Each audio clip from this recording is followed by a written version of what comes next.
gentlemen. Good evening. Good evening. Doc Roy and the Travster. Late afternoonish evening. Yeah. Late afternoonish.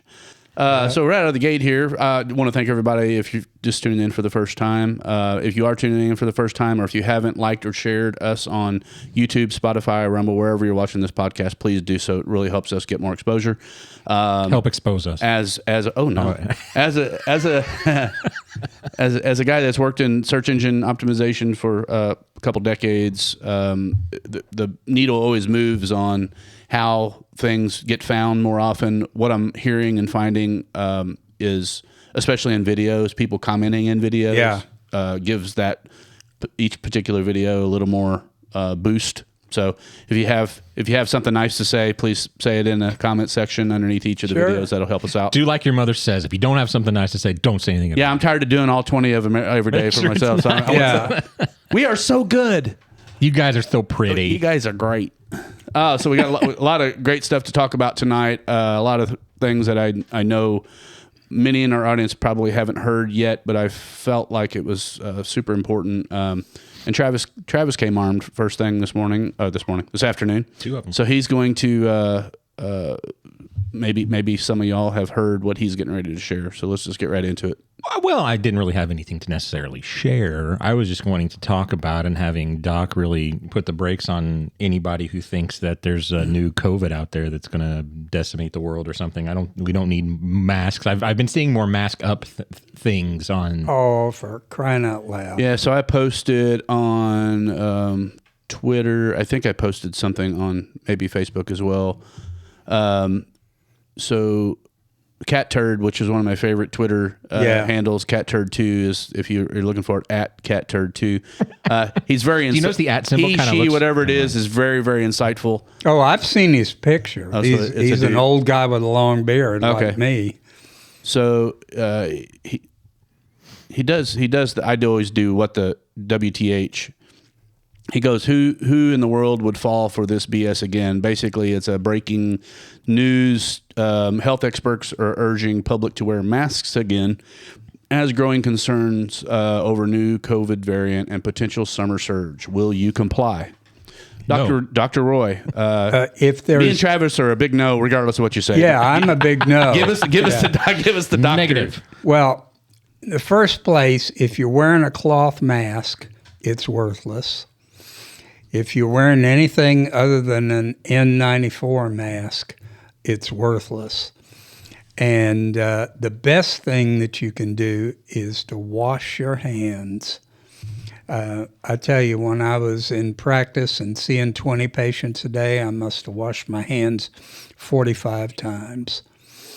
And and wouldn't getting outside versus holing up in your house be a good option? Absolutely. Getting into some sunshine? That crap of staying in your house. The 6 feet thing we found out was crap too. Yeah, that was all really truly a lie. And most people that are listening to this probably already understand that. But that's true. I for me, this whole podcast basically was preventing the next round of tyranny in the medical realm, and Travis bringing that to light. I don't know if you're the one that told me about it in the first place, but so me and Dr. Roy have been talking about a bunch of different ways that you can protect yourself. I prefer 9mm. I think you're more a 45 guy. I'm a more 45. Oh, you're the 45. Guy. I'm a 45 guy. In regards to our health, in this immediate conversation, what I'm referring to is Dr. Roy has aligned with many of the doctors that we've shared clips on as regards to vitamin D. Yes. So we are chronically lacking vitamin D in our diets and in our bodies, which most people that died of COVID had comorbidities, and one of the overlapping things that the vast majority of them have was low vitamin D, like really, really low vitamin D levels. Yeah.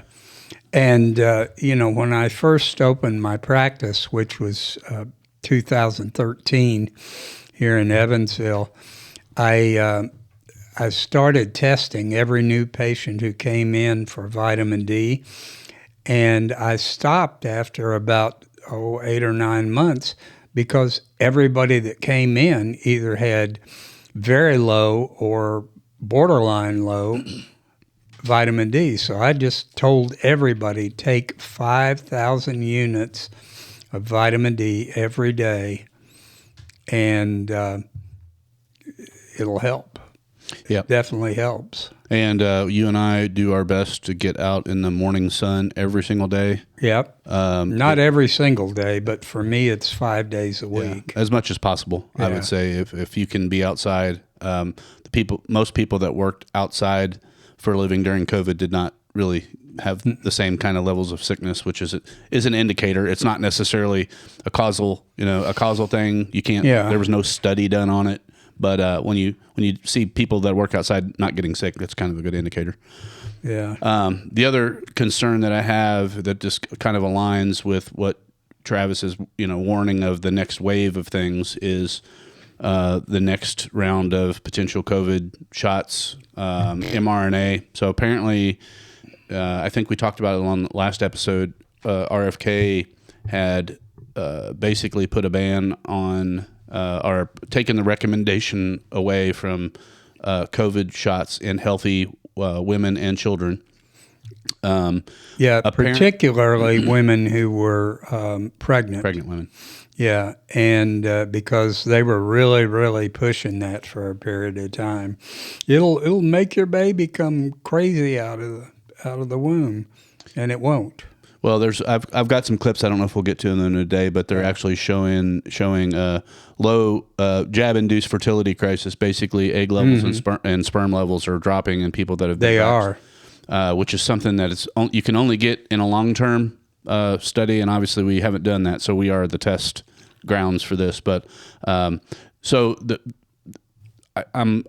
very concerned about where we're at with RFK right now, just in this particular instance, because I felt like with his role, he should have the power to step in and say, pause mRNA across the board.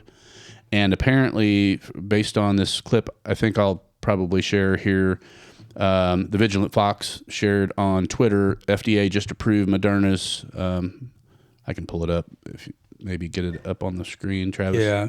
FDA just approved Moderna's new COVID shot without placebo-controlled trial, which is one of the things that RFK has vowed HHS would do.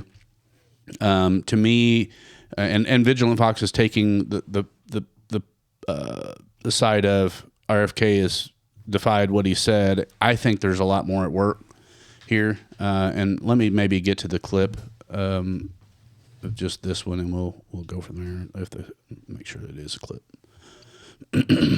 But again, if you're just joining us for the first time, or you don't watch us all the time, I will say we are very skeptical of the mRNA vaccine, and I don't think we need to belabor it again this particular podcast. So I don't even know if I really want to share that clip. Again, anyone I feel that is watching us. Hey, we might get a new viewer here or there. Yeah. Maybe. If you pay him.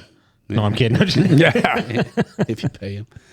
Again, he doesn't pay us, but he pays people to that's right. watch. Well, yeah, exactly. I think I'm going to share Dr. John Campbell. You like this English guy. I do. I like him He's too. just no nonsense, Yeah. I like no nonsense, and he gets to the point rather than having a bunch of different things. He's very focused. So let's listen. This talk. Now, the FDA in the United States has just approved a new vaccine, an mRNA Moderna vaccine, with known serious adverse events and known multiple other adverse events. This is disappointing, to put it mildly. I think we have to assume that the American bureaucracy and the FDA is more of an oil tanker, which is going to take a while to turn around rather than a sailing yacht which can tack quickly. Let me immediately give you the evidence for this claim. Here we are. This is the letter granting biological license application approval, and really quite a concerning event. Now, this is the vaccine here, N spike.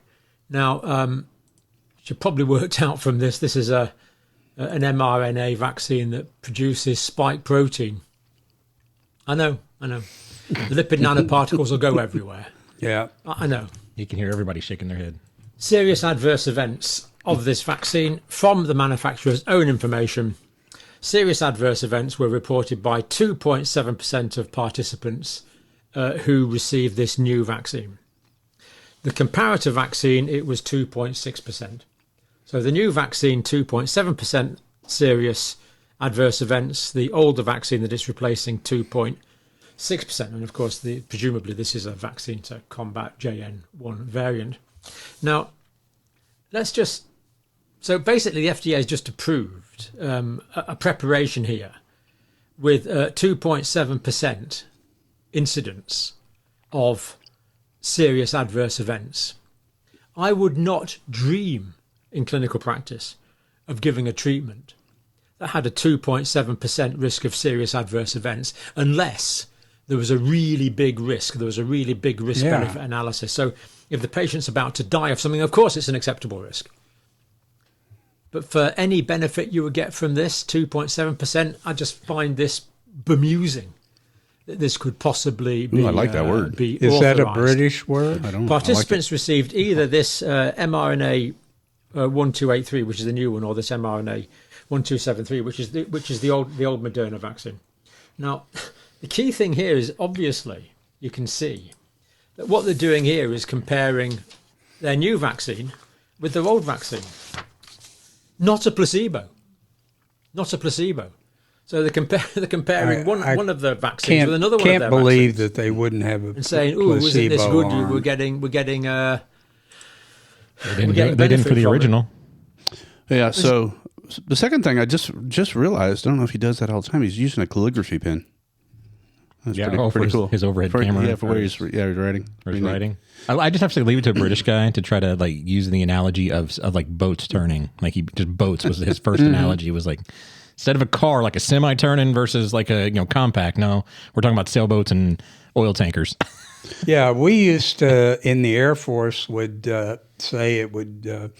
We'd talk about aircraft carriers because we thought the Navy was a bunch of nerds anyway, and in the Navy, but it's really like turning an aircraft carrier, but actually they can turn pretty fast. I have actually seen videos of them turning one. Well, because they can rotate the propeller all the way around, can't they? Like, I mean, it's a complete 90 degrees, so they just rotate it, can't they? I don't know. I'm pretty sure I saw like I thought there was like a gerbil running on a no, on instead of how you normally have maybe, I don't know, like 45 degrees each way or something. With I think they can actually rotate 360 degrees to give them any type of. It's the rudder that. Well, but the rudder actually, I think the way theirs work, the rudder stays center, and the entire mechanism turns, I believe. I don't have to look it up. I'll look it up right now because I'm pretty sure though. Anyway, continue, Doc. Sorry. But anyway, we would talk about things that were very difficult to do. We never used oil tankers, but we used aircraft carriers. But it turns out that they can turn pretty fast. I've seen them. They'll wind over about 25 degrees and turn, so it will move pretty fast. When you got to catch aircraft coming back in on very little fuel, you need to get where you need to be.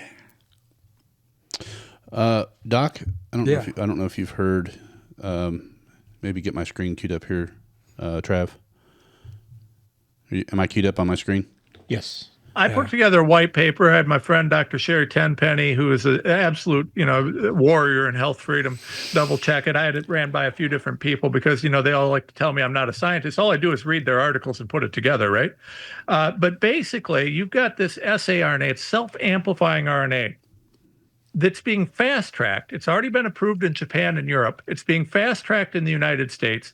And what it does is it's mRNA, except for it builds more of itself, kind of like a virus does. It makes it continually, they say that it doesn't last forever, but they also said mRNA lasts for 5 minutes. And the two biggest things that you got to understand are the biodistribution and the persistence. Those two things make this, and I make the argument in this paper, that there is a very, very reasonable likelihood that once this is put into someone, it will act as an STD. And we make this whole argument in this paper, and I would we already challenge know that the anybody Moderna and Pfizer shots all shed and acted as a STD. It's a transmitted spike protein infection. So that's not your argument. And let's be clear. They're 30, 40, 50 years, depending on the technology ahead. Okay? Yep. So all this has already been tested. They already know what they're rolling out. They give Trump and others some cover story. They slip it into legislation. This is using us as guinea pigs while at the same time depopulating us. This is the great culling. It's already begun. So Alex Jones, the world's greatest conspiracy theorist, gets a lot of things right. I haven't heard the self-replicating RNA. Have you heard of that? Have you heard of that one? Yeah. Okay. It does. So why are we doing it? I don't know.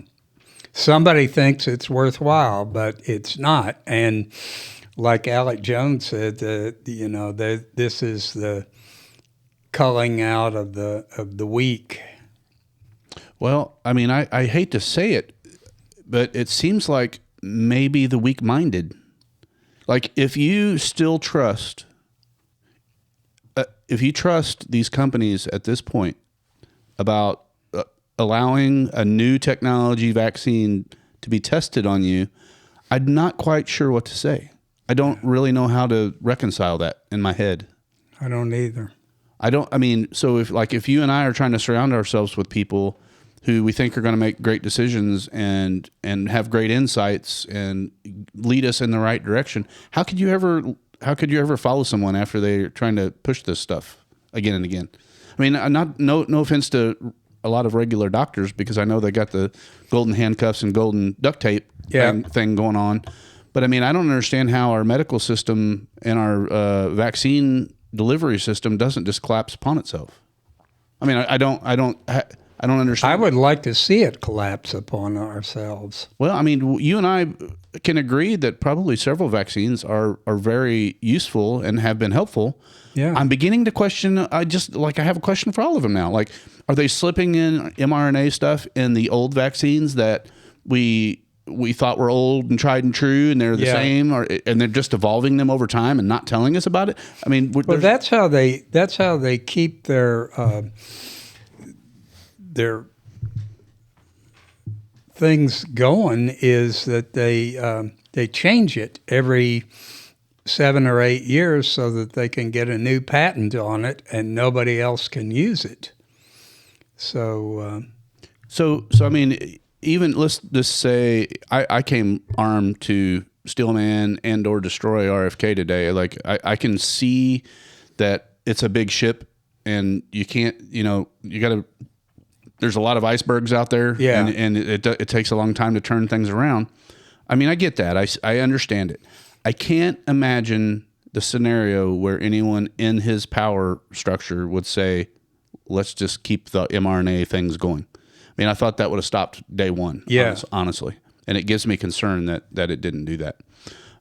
This is where, to me, our buddy Dr. Jack, who a lot of people kind of laugh at and make fun of because he sounds so dark and conspiratorial, is I think he has his finger more on the pulse of how deep-seated it is. I think he truly understands where these things are coming from. He talks about the Department of Defense and DARPA and the Pentagon basically being in control of this whole platform.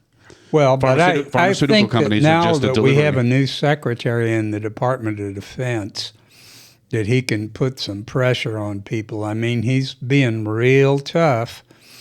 There were 3 cadets at the Air Force Academy who were due to get their diplomas and be commissioned, and he pulled them out of the line and said, "You're trans. We're not taking you." I didn't hear that. Yeah, I did not know that either. There were 3 that were trans, and they were the only 3. And he ordered the commandant of cadets there to pull those 3 out and not give them diplomas and not commission them. Due to mental health issues? Or no, June 6th. is his day that all the trans people are to be out of the military. And the other thing that I mean, this is something that bothers me, is that they have a lot of people in the military still who are overweight and who can't do the things that they're supposed to do.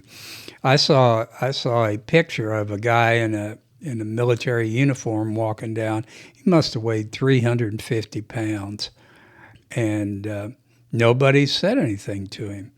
When I was in there, I had a nurse who was overweight, and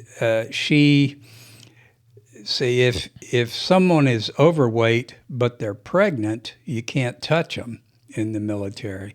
So this woman had 2 miscarriages, and she gained 40 pounds each time she got pregnant. So she was about 80 pounds overweight. And I laid things down for her. I said, you've either got to get really rolling and lose some weight, or we're going to kick you out of the Air Force. And we ended kicking her out of the Air Force. And it was kind of sad because her husband was a very good civil engineer, and he was like the number 2 guy in our engineering department on the base.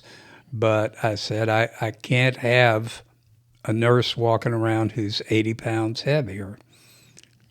I kind of feel that way about any kind of, I'm going to say protective service. I don't know. Yeah. Like, and I am I back the blue, man. But if there's a guy who can't, there's some blue out there that are morbidly obese. Oh, yeah. And I thought that they had every few years they had to pass some kind of physical, but I get I think they've lowered the standards a lot. And yeah, they're talking they about lowered military. a standard in the military, and we used to have to run 1.5 miles or walk 3 miles, and in a certain amount of time. You had to walk 3 miles in 39 minutes. Mm-hmm. My ankles are bad, so I can't really run very well, but I was out there hauling butt. Well, don't quote me, but I think I heard something. Isn't it around 70% or more of young men coming out of high school couldn't pass standard military acceptance? It's only 10% that could pass military coming out of high school. Wow. It's 10%. Either they've had a drug problem, or they're obese, or they have bad mental problems. And they just won't take them. I mean, you don't give somebody with a history of bipolar disorder, you don't give them a rifle. A rifle, No. Not a rifle. You don't give them a clearance. Oh, I got you. Yeah. Well, I mean, so they'll burst and they'll think they're God and go crazy. Well, I want to be optimistic about what RFK is able to do and the energy that Maha brought to the table. Hopefully it doesn't fizzle away like the Tea Party fizzled away. But I guess the biggest point that we're dealing with is we have a true public health crisis and epidemic going on. Yeah. Not just autism and whatever. And, if vaccines are at the top of the list of potential problems, obviously we just need to start placebo testing fast. And if they're fine, that's not what's causing most of the problems, then we can just get past it faster. And then, sure, if we don't have the red food dyes and we don't have all that. And then if we're still not seeing a massive decrease like we would like to see, then we can, you go to more like the Dr. Jack. Is it a light story? Is it people aren't outside enough? Is it a vitamin D story? Is it the non-native light and the electromagnetic stuff that's doing it? I mean, you can only figure it out if you're aggressive at trying to knock things out that it's not. Well, the Secretary of Agriculture has cut out a lot of things that would ordinarily be in the foods, and that people could buy. So they can't buy sodas, and they can't buy 2% milk, and their list of a bunch of other things. Well, it's not the clip that I have queued up, but I know you and I had talked about bread and gluten a lot. What's wrong with Yeah. 2% milk? I'm confused on that one. What? What's wrong with 2% milk? It's not whole milk, and It's more processed. Yeah, fat doesn't make you fatter. It's So- processed. It's homogenized, and I get that. I mean, full vitamin D milk. Well, is also not great. I mean, raw Yeah, milk is the it best. has but vitamin D in it, but it's got shit for vitamin D in there. You need 5,000 units a day, and right now they say that the amount of vitamin D that you should consume is 400 units. And that was put in there in 1940, and it has not been changed at all. 1940, we were out in the sun all the time because we were harvesting crops. We were an agrarian country, and now everybody's sitting in their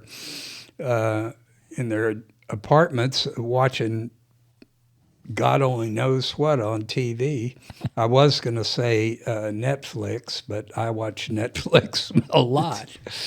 It's pretty good. quick side note: I think Accountant 2 TikTok. Accountant 2 is coming out today on either Amazon Prime or Netflix. Anyway, we talk about autism a lot, so I wanted to hit that. But So you wanted to squirrel out and show what autism looks like, or what? here's another thing that I want to. I know your wife doesn't like you talking to me very much anymore, but since we're talking about, you brought up milk. Oh, yeah. You do have to be concerned also of the levels of vaccines and things that are put into cows. That's true. The hormone injections, the antibiotics, They've cut that down quite a bit. Okay, I would like to see that trust. I've been to cattle farm. I've been to industrial cattle farms and chicken farms and whatever, and it is utterly disgusting. And the amount of stuff that they have to pump into chickens just to keep them from getting sick and dying, I mean, it's crazy. So anyway, I'm not trying to poo-poo on your diet or whatever, but this milk is, I think, is a problem. Well, so we don't drink a whole lot of cow milk, but so I was going to go to my next question. You mentioned earlier, I don't know if we were on camera or off camera, nut oils. What are the thoughts on nut milk? Like almond milk? Like almond Oh milk? yeah, that's not good. I'm on the. Yeah, Not good, huh? not good.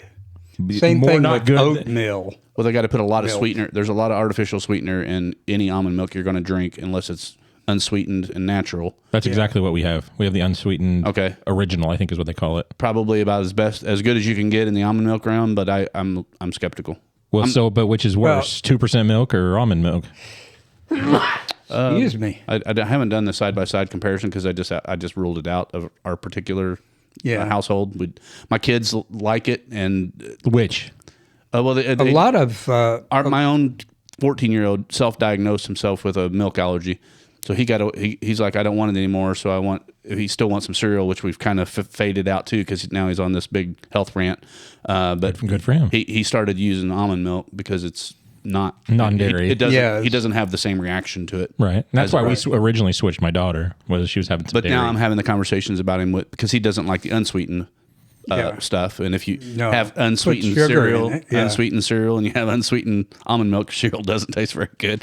So I eat Raisin Bran, so actually I don't even eat cereal anymore, but Raisin Bran's probably one of the better ones, but you go to that Tony Tigers thing, that's 60% sugar. Well, if you go keto or whatever, because you talked about maybe wanting to lose a couple pounds, try 55. And I think you're sexy. You're radio. I'm sexy and I know it. You got a body made for radio. Yeah. But all I'll say is the milk and that kind of stuff will definitely not be on your keto plan. Yeah. Yeah, I that's don't. for sure. Because it just sends your metabolism, your insulin, everything just gets way out of whack. So like I said, I'm more doing the intermittent fasting. I drink mostly water anymore, and a little bit of bourbon here and there when my boss gives it to me. Well, I mean, I think clean. Whenever I go full on keto or whatever, and if I want to have a drink, I'll do vodka with just some lime, squeeze lime in it or whatever. Yeah. And I'm not saying people should drink when they're dieting or drink at all for that matter. But if you're out and about and you still do partake in a drink, I think a clean bourbon without Coke in it or a clean tequila is what I would recommend. Or That's what I do, not what I recommend. We got really sidetracked there, didn't we? We did. So I want to come back to vaccines a little bit more. I didn't want to go to. We've got a new conspiracy dark hole to get into today. But I did want to get the vaccine stuff. So this is Dr. Brett Weinstein talking to Dr. Robert Clancy, and this is regarding vaccines. COVID came, that if you start giving lots of vaccines by injecting, these reg cells, T reg cells, they're throughout the body. They're not just in the mucosa, because the body wants to protect itself against any form of exposure to these environmental antigens, these bacteria, viruses, or pollens. And so if you keep, what happens is you get more stimulation of the regulation cells, and so you get suppression. And so, surprise, surprise, totally predictable, with the rather strange frequency of COVID vaccinations, we now have a population that's teetering on tolerance to COVID. And in fact, a wonderful study done in the Cleveland Clinic by a very good group suddenly found that if you've had 3 vaccines in the past, you'll get less antibody than someone who hasn't had those 3 vaccines. So you get this negative immunity. And a wonderful study done in Quebec, by a group in Quebec has shown something that hasn't been found in a lot of the studies done where people are trying to promote value. They've actually followed for the full vaccine cycle. We give a booster, say, once a year. And they've followed for 10 months and found all of a sudden you get a blip of a little bit of protection, which is getting less and less, again, because of this promotion of a net negativity. You actually get more infections and more serious infections for something like 80% of that vaccine cycle. It's all in the published literature, and yet I don't think many people seem to read that literature or want to see it. Well, does it make sense too? I'm getting ahead of you. Let's put it this way. This makes perfect scientific sense, and then when you realize how much money is at stake in injecting people, you understand why it is that we fail to correct our error. But so I guess I wanted to share that one again. Most people I would imagine that watch this podcast and follow Dr. Roy know that we are very skeptical on mRNA and COVID shots. My hope is if you're watching this and one of these conversations inspire you, that and maybe you have someone that's on the fence about maybe they're questioning the vaccine and they're talking to their doctor, and the doctor's still kind of promoting it, not fully promoting it or whatever, and you hear something like that, and just maybe something else clicks in your head, like the signal is not heading in the right direction here, right? And you can always talk to Dr. Roy, but if Dr. Roy is not your doctor, you have to look to people like this that are looking at studies, that are looking at information that's coming in from around the world, that they, their studies aren't funded by pharma. If their public health, administrators are more really looking at public health and not funded by pharma, then these are the people that we should be looking at. Sure. So, Dr. Roy has nothing to add. I have nothing to add. I just left a vacuum there. Yeah. Let's see. Travis, you don't have anything to riff on that one, do you? Not really on that one. I mean, it makes sense. I got another. I'm glad that we never. Yeah, go ahead. Keep on. I was saying I'm glad I never got the pokey. No pokey. Well, I didn't have a choice. I know, and a lot didn't. My wife had to take it. And I know had she been we had talked about pregnant women, and we had already had our daughter, and she of course is never going to take it. But had she been pregnant, she probably would have just let her lose her job at the time. It was either take it or lose her job. Yeah. And she decided to take it. And so, yeah, here we are. Hopefully there are no adverse reactions for her, but who knows? Well, I found that particular podcast clip insightful, and there's another one here. It's a little bit longer, and I feel like maybe pretty quickly we'll pivot out of the vaccine conversation, even though I have a bunch of different things here. Yeah. Well, the craziest thing to me is that some of these people have had 4 or even 6 vaccines for COVID, and they still get COVID. How many times has Fauci gotten it? 4. He's gotten COVID 4 times. You calling him Falsey instead of Fauci? I like it, falsy. Falsey. Yeah, and when Biden was president, he got immunized or allegedly immunized. Or maybe that's why he's got cancer. Yeah. I hate to Well, say that. no, not necessarily. He's got he's an old man and he's got prostate cancer. So that's I mean, that's possible, but isn't Yeah. it possible? Like, let's act like we're in the courtroom. Isn't it possible Oh, yeah.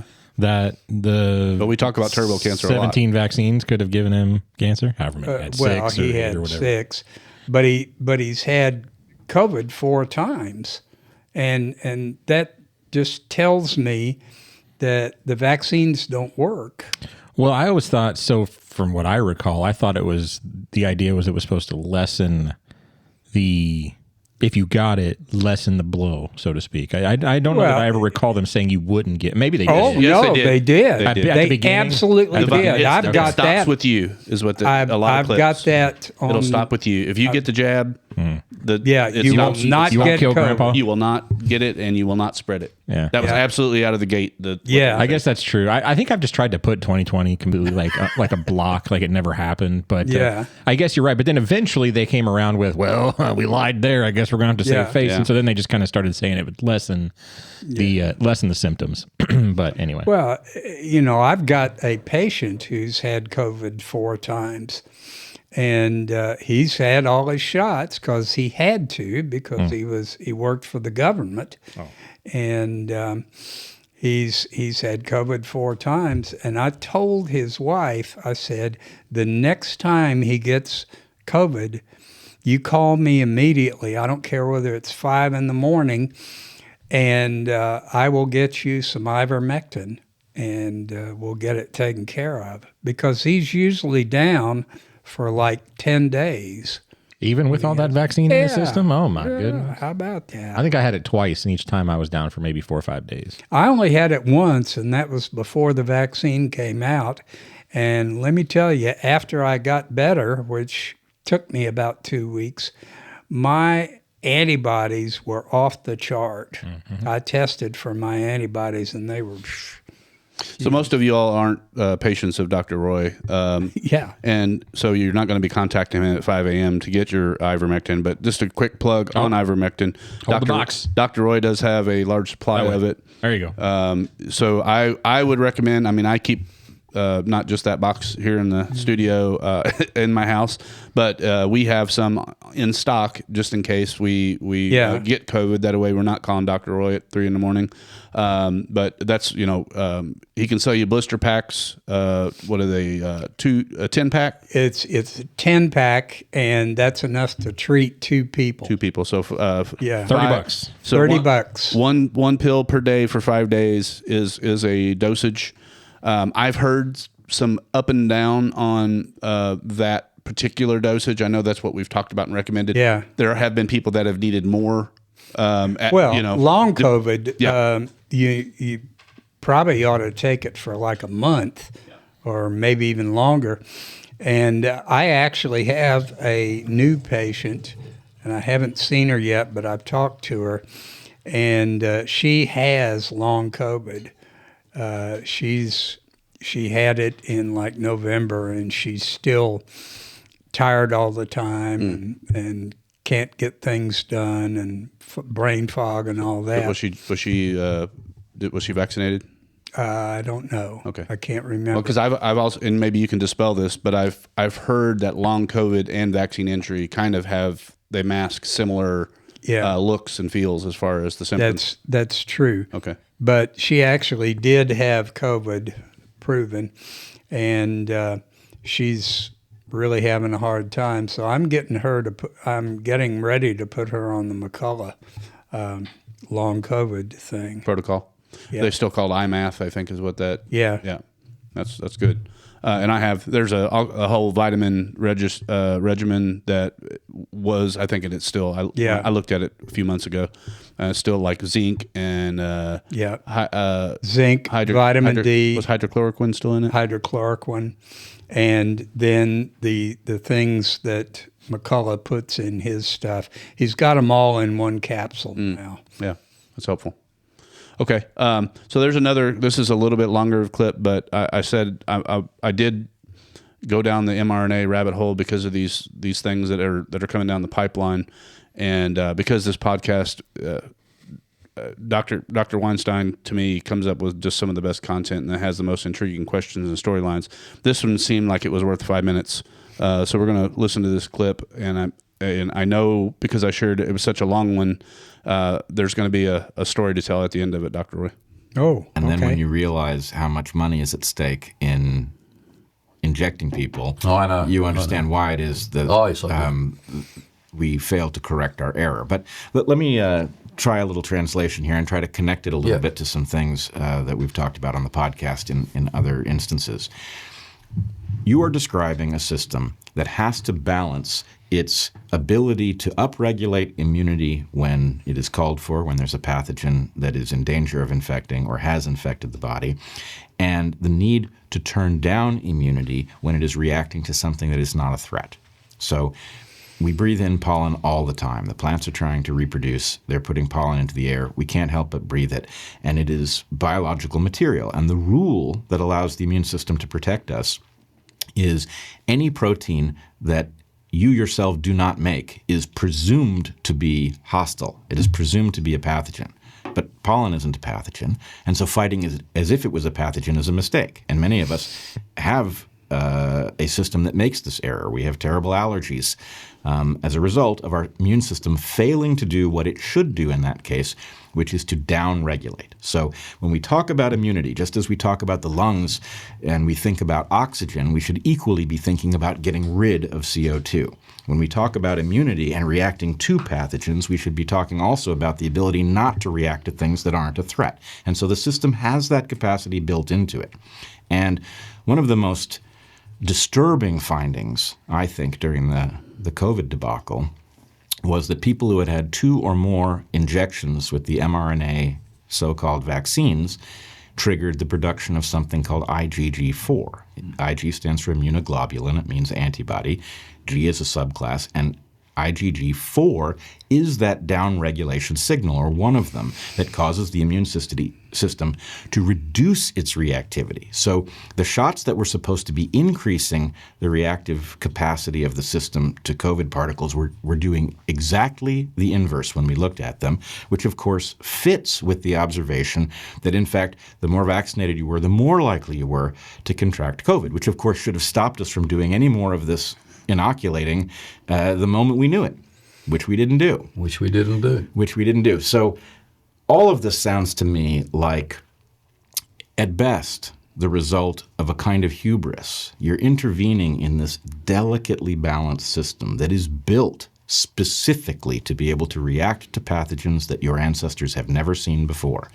And by intervening in a way that is supposed to increase our capacity to fight the pathogen, it shouldn't shock us that, in fact, what we have ended up doing is, because the shots were required, many of them, we gave the body the indication that this was a common feature of the environment, and it started turning up its downregulation signal, right? So, one in a million examples of the hubris of scientists and doctors who think they understand a complex system, intervene and produce an unintended consequence that is counterproductive. I imagine you've seen that a lot over your career. Sadly, yes.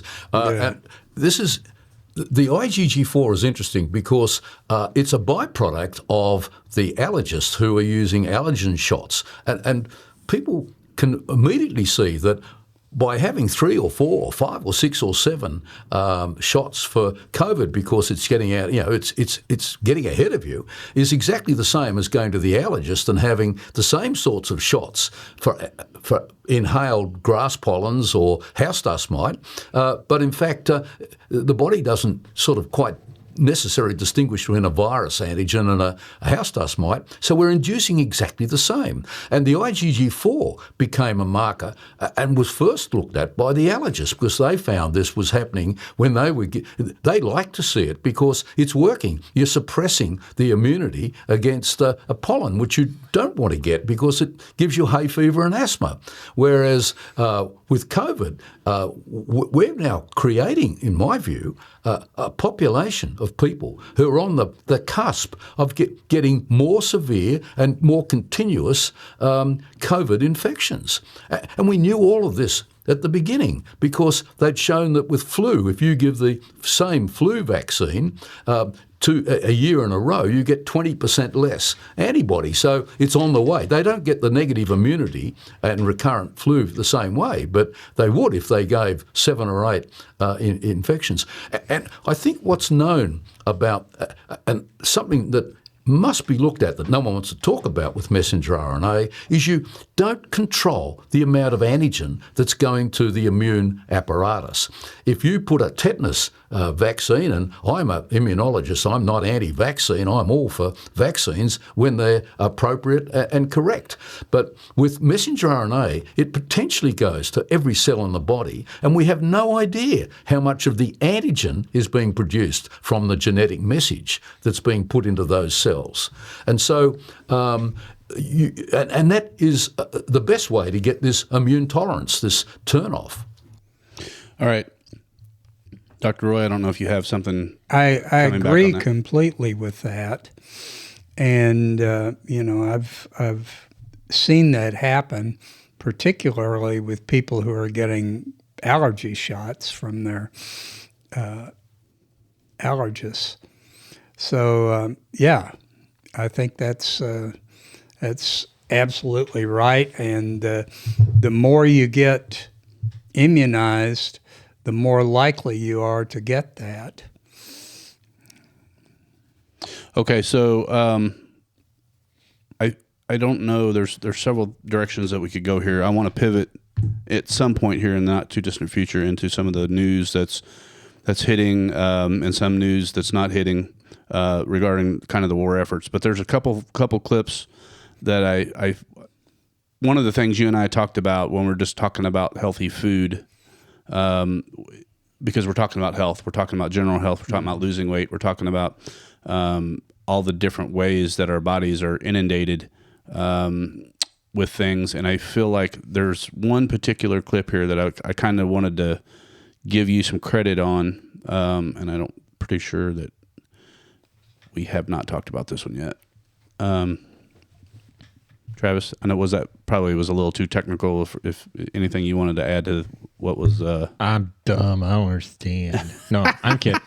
No, I mean, it's all, that definitely Doc is here to support or refute that kind of document. But I just happened to receive a push that apparently a couple of days ago, the Australian Queensland Health Organization shut down the world's largest real-world study comparing COVID vaccinated and unvaccinated individuals and ordered the complete destruction of all samples and critical data. That's interesting.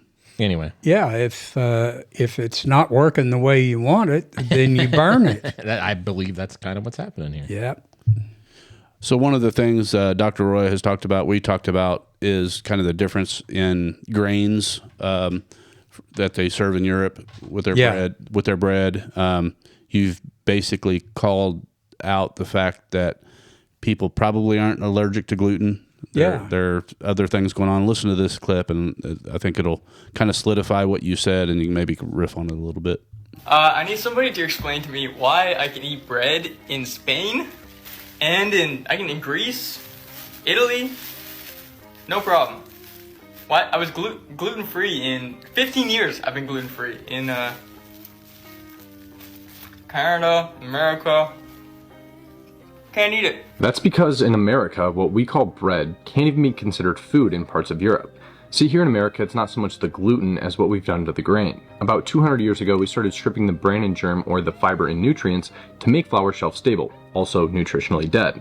Because the nutrients were gone, we enriched it with folic acid, which a large majority of the population can't even metabolize, therefore many people experience fatigue, anxiety, hyperactivity, and inflammation. But then the bread wasn't white enough, so they bleached it with chlorine gas, and the bread didn't rise enough, so they added a carcinogen called potassium bromate, which is banned in several countries like Europe, the UK, and even China. Then we wanted to ramp up production, so we started using glyphosate to dry out the wheat before harvest, causing endocrine disruption and damaging your gut. So now you're bloated, brain fogged, tired, and blame gluten, but gluten is just the scapegoat. The real issue is ultra-processed, chemically altered, bleached, bromated, fake vitamin-filled wheat soaked in glyphosate. This isn't bread. He jammed a lot. He jammed a lot of goodness in that one. In a minute. And that's what I've been saying the whole time. It's not the gluten. It's the glyphosol and all the other crap that they put in the bread over here. I'm getting ready to go out of the country, and I'm hoping that we'll be able to eat some good bread while we're out of there. Remind me again where you're headed. St. Lucia in the Caribbean. Yeah, I don't know. It's part of the. You're gonna be a Caribbean queen. It's part of the Billy Ocean, Lesser Antilles. It's way below Puerto Rico and Cuba and all that. Man, I wish we bunch could of play islands music. out there. It's actually what was left over when Atlantis sank. Well, if you find the library, Yeah, make sure to get some screenshots. I'll do it. So I don't really want to. There's so many different directions I can go right now. I got Tucker. I don't know if you guys watched the Tucker Carlson Ron Johnson interview. Did you either one of you guys watch that? No, I didn't see that one. He's got some really interesting stuff.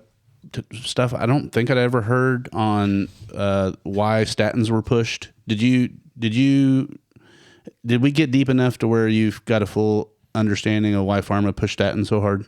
Oh yeah, it because it makes. I'm not trying money. to put you on the spot. Yeah. No, it makes money. Yeah. So I think for a while there, some of the statins before they became generic were the number one drug that the pharmacies were putting out, and that the big pharma was getting money back on. And I quit my my statin about 7 or 8 months ago, and actually my brain work is a whole lot better. Yeah, I think we found some signals that were happening with dementia and Alzheimer's patients where That's right. if they were on a statin drug, their symptoms were worse, and they immediately after they pulled off the statin, their symptoms reduced. Yeah, So- it didn't go completely away, but Right. it's much better. I think that's the reason that we will never be publicly told that there's a cure for cancer. It is much too profitable.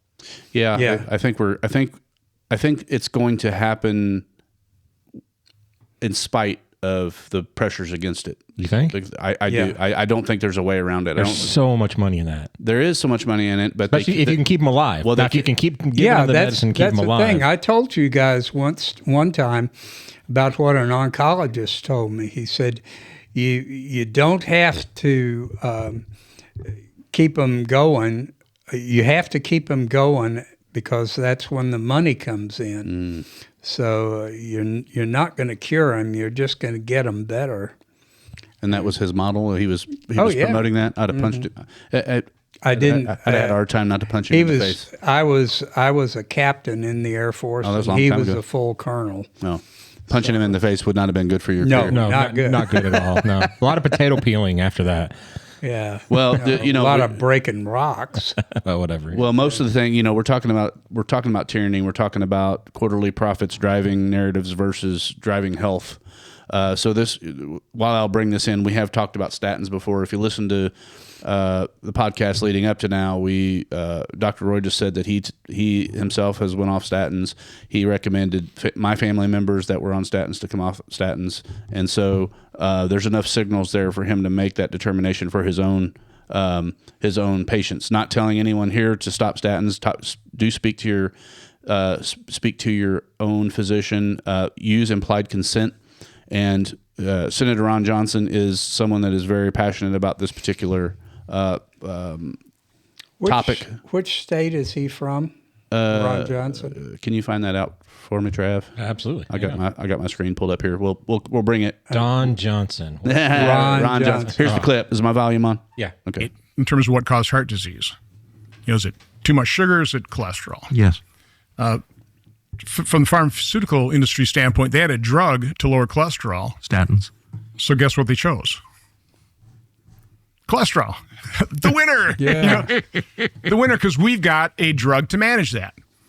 Now, there are all kinds of emerging serious side effects to statins. One that I read about was sudden hearing loss. Guess who lost their hearing just like that? Who? Me. Two weeks after I returned from Moscow, I just lost my hearing. Just like stepped out of the shower and I lost my hearing, my balance in an instant. Like all your hearing? In my right ear. Yeah. So you start researching all this. I mean, NIH reviewed me because it thought it might have been Havana syndrome. Yes. But as I got involved in the whole COVID, and I got to meet all these doctors who had a second opinion that weren't going along with the narrative, they had the courage and compassion to actually treat COVID patients that took seriously the vaccine injured. It just connects you to just alternate opinions, alternate thinking. And one of them, laid out the listed side effects of statins, and one of them is sudden hearing. A lot of people are thinking it could be a main driver of Alzheimer's. But again, they'll never admit it because that's a multi-billion-dollar industry right there. Do you think it's possible that statins are responsible for dementia? People are saying that. I don't know. I'm not a doctor, not a medical researcher, but my eyes have been open. Because that's really scary right there. If that's true, people are positing that. I will say so I took myself off statins. I've had a number of health conditions that just improved as a result. Seriously? Yeah. I was complaining for years, quite honestly. So they put me on statins when I went in for a CT scan and they saw calcium buildup on what they call the widowmaker. But that's external. Now, it can always bust through the arterial wall and cause real problems. But I had a heart catheterization a couple of years ago. I woke up from that and go, man, I wish my plumbing was as clean as yours. So I don't know, is it because I was on statins all those years? But I know I was being treated because I was having pretty severe dizzy spells, almost to the point of passing out frequently. Going up a step, whatever. I took myself off statins under doctor's care. That's gone. Dr. Roy? Wisconsin, by the way. Wisconsin? Yeah. Okay. There are a lot of really bad side effects that small numbers, but if you're one of those numbers, it's going to cause some problems. There are things that you can do with statins, and if someone has a total cholesterol of 350, then you're going to want to lower that. And a statin is a good thing to do. Some of the statins can get into the brain, and there are a couple that cannot get into the brain, and those are the ones that I recommend. And that's actually what I was taking because it was had brain fog. And it wasn't because I'd had COVID, because that was 2 years previously. And I stopped it, and it feels better. Yeah, so again, do your own diligence and use your own, consult with your doctor. There's a lot of information coming out. While we're on the topic of ways that I've always been an anti-pharma guy. If I can solve it myself, I try to. Me and Dr. Roy, the only tensions we have a few tension points, and I'm way too woo for him in some instances, but I have found over time some of the things that I've used. So one of the things I've dealt with, I think Travis, you might have talked about it. Did you have some acid reflux issues? Not too bad. I mean, I get it every once in a while. My wife does. But. Okay, well, so yeah, there's a whole industry of Zantac and Prilosec and Nexium. Yeah. That's a pharmaceutical. Like if you have chronic acid reflux, that's a daily, isn't it? Yeah, and those things do have some. They are pharmaceutical products, and there are some things that come along with that are less than desirable. I'll tell you my story on that. I was on anti-acid stuff. It's omeprazole is the name of the one that I take. Same class as the... It's just the generic stuff. But I would wake up in the middle of if I wasn't taking it, I would wake up in the middle of the night coughing and having burning in the back of my throat. So I started taking them again, and I don't have that anymore.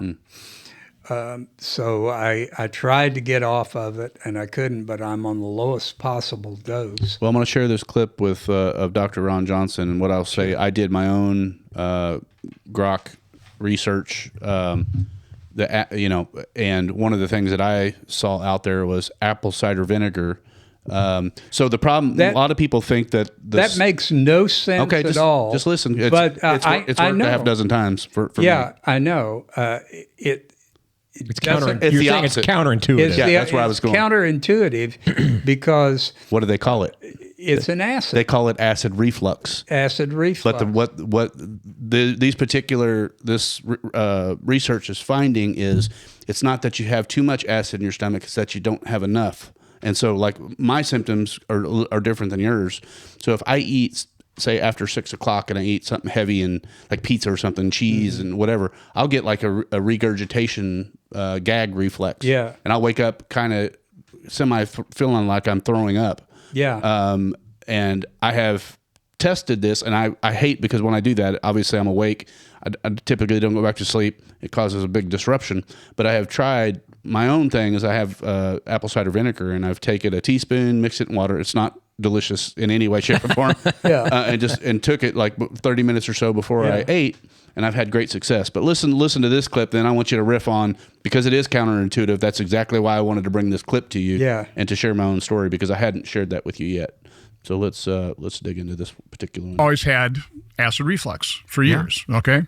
And so I was on everything, Zantac and Prilosec and then Nexium, which by the way were great in terms of relieving the symptoms, but also have some pretty nasty side effects. So I was, again, reading these alternate opinions on stuff. Hydrochloric acid has been known for decades to be a Gestave. The theory behind what causes acid reflux is you don't have enough stomach acid. You're not digesting the food properly.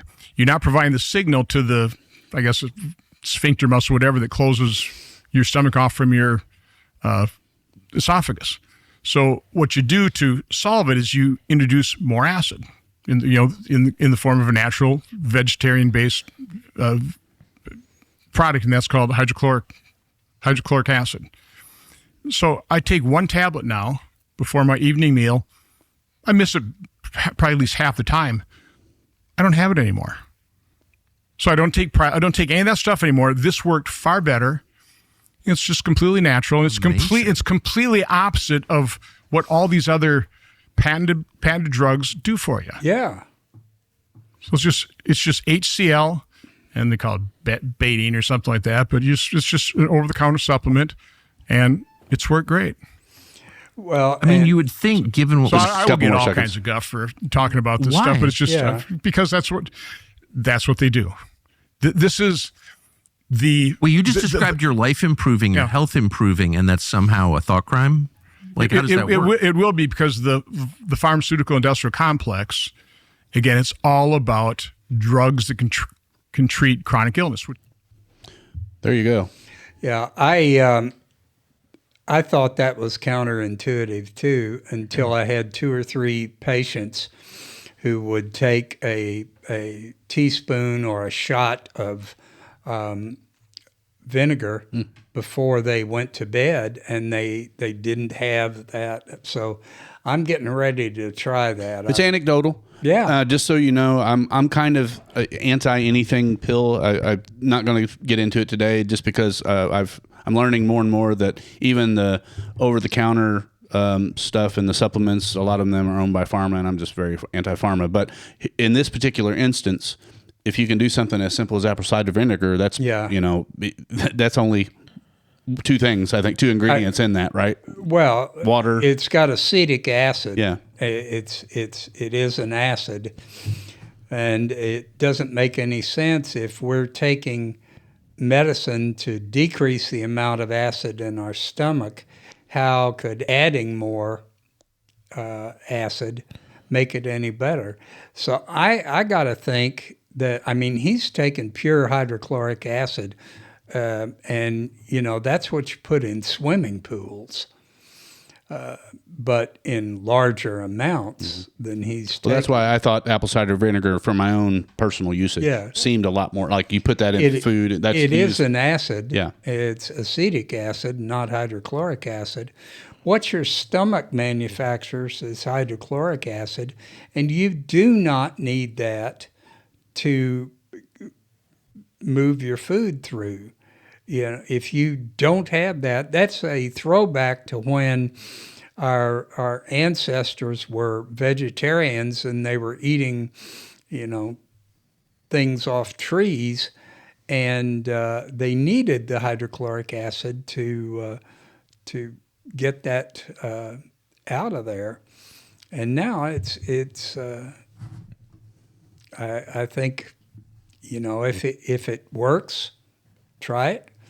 If it doesn't work, then do something else. Well, I mean, I have a question about this, only because I recently kind of, I don't know, maybe a week ago, maybe not even a week ago, spoke to my wife about this because she takes the omeprazole herself as well.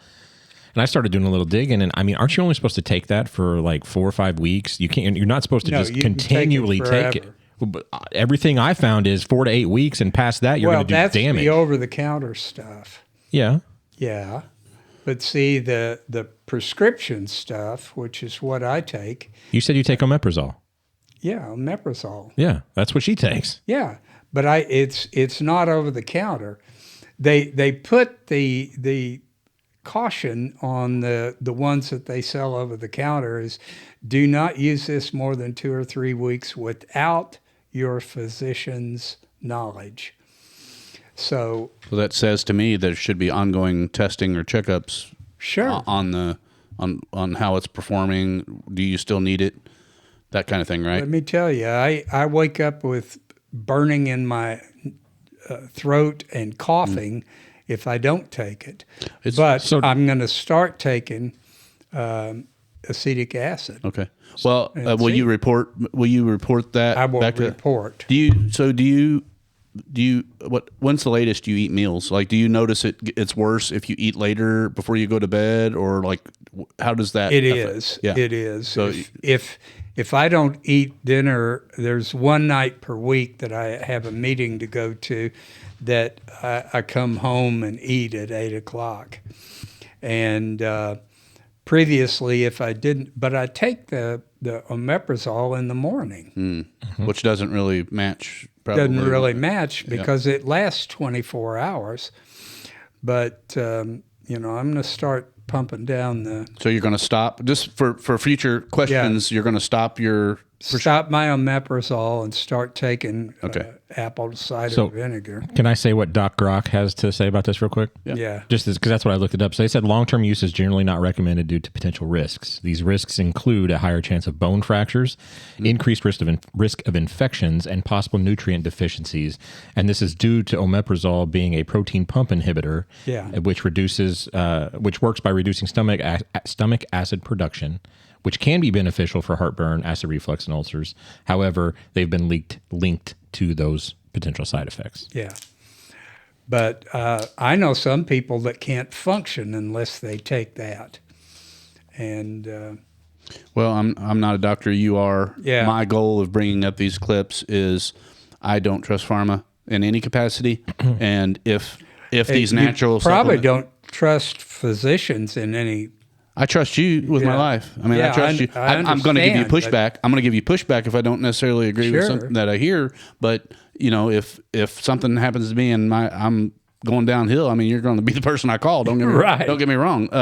But again, this is something that was instilled in me at a very young age when I took a pharma product and I felt like I was dying, and I told my mom I wasn't going to take it anymore. I wasn't taking any of it anymore, and I've basically held true to that. But again, I'm not telling people just to stop. But what I'm saying is, if there's a natural, I'm a root cause person. I'm a first principles person. So, like, if there's something I'm not getting in my diet, obviously I can eliminate stuff if it causes me problems at night. So I don't eat pizza after 6 o'clock at night, and try to go to bed because I know I'm not going to feel well. However, if something happens and I'm famished and the kids or the wife wants to get pizza, if I can take a teaspoon of apple cider vinegar and feel like that's going to get me through the night because it's going to give me the proper digestion, then that makes life a hell of a lot nicer, and I don't have to worry about a prescription. I just feel like, why not do the natural thing? Did we answer your question, Travis? I don't know if you were... Yeah, kind of. Well, I mean... We discussed it. It's fine. It's everybody's personal decision, you know, and your wife might lean more towards the prescription. She's more towards kind of what Doc said, is she gets it, and so she'd prefer to take it and not get the heartburn versus caring about any side effects. So, and that's which, I mean, and she hasn't had any ourselves. side effects so far, but I guess when she fractures her shin or something, then no, I don't know. Well, we just went through that sort of thing with your wife. And her, I think it's because she's older and postmenopausal. Whoa. And whoa, she's going to come doesn't in listen to swinging. these podcasts. Oh, okay. Then we're okay. All right. My wife doesn't either. But She'd come in swinging at me. Yeah. I know it's true. I'm just kidding. Well, yeah, but you got to look at the construction of the person. Your wife is very small, and Travis's is a little larger. Have you met my wife? No, I haven't met her. But You just know what her triglycerides are? I've seen her pictures. Oh, okay. Yeah, And you've given us given Doc some information. I'm going to do one more thing, kind of unrelated, only because it's an add-on to an ongoing conversation that we've had regarding fluoride. And this comes right back to our local discussion on whether fluoride in water is something we need. It is something that is added to our water here in the area, and it's added to a lot of water supplies around the country. Something that I've always been very opposed to for as long as I can remember. I just never felt like adding industrial chemicals to the water is a good idea. I don't know, call me crazy. But, crazy. So this is an RFK conversation, and I feel this is another one of those things that is not filtering down to our local levels nearly fast enough, and it's because corporations are profiting from it. So, but I do want to add this because it's something that it was a good clip, and it kind of tells the story of fluoride for me. Successful in banning fluoride. I noticed you congratulated Utah and Florida, I think, for banning it. That's up to them. They can do what they want. But we better put a lot more money into dental education because we're going to need a whole lot more dentists.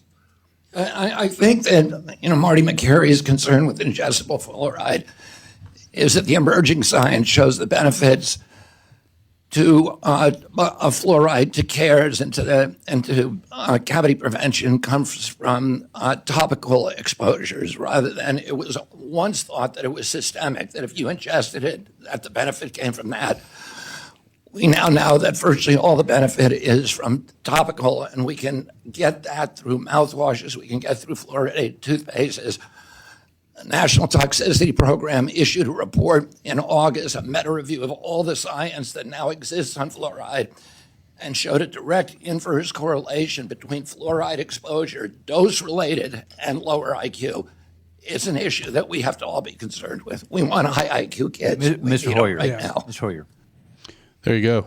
So, well, I grew up drinking water with fluoride in it my entire life, and if that is true, I would be in the 70 rate for my IQs. You'd be on Mensa. I think that I actually am a member of Mensa. Yeah, and proved it. So. I think it's just like any other side effect. I could have been like Einstein. I think it's just like any other side effect. I think it doesn't affect 100% of people. It affects a certain percentage of people. So I think you're going to be as smart or dumb as you are right now. And no, I'm not. You're not dumb. But some I'm just people saying, think I'm dumb. No. But I'm just saying, it didn't affect you, but there are a lot of people out there that it did affect.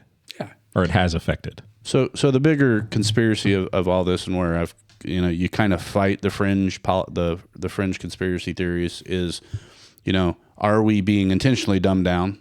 Are things done to us with school systems, with our food, with vaccines, with whatever to control and manipulate society? That's the kind of the fringe conversation here, and they do it socially through the stuff that they put into our heads, through media, through propaganda. Our kids are getting inundated with different messages throughout their life from a very young age, and now with portable supercomputers in their pocket with AI that's learning everything about them. I mean, we really run the risk of falling victim to whatever narrative is the bigger narrative creators are trying to push on us.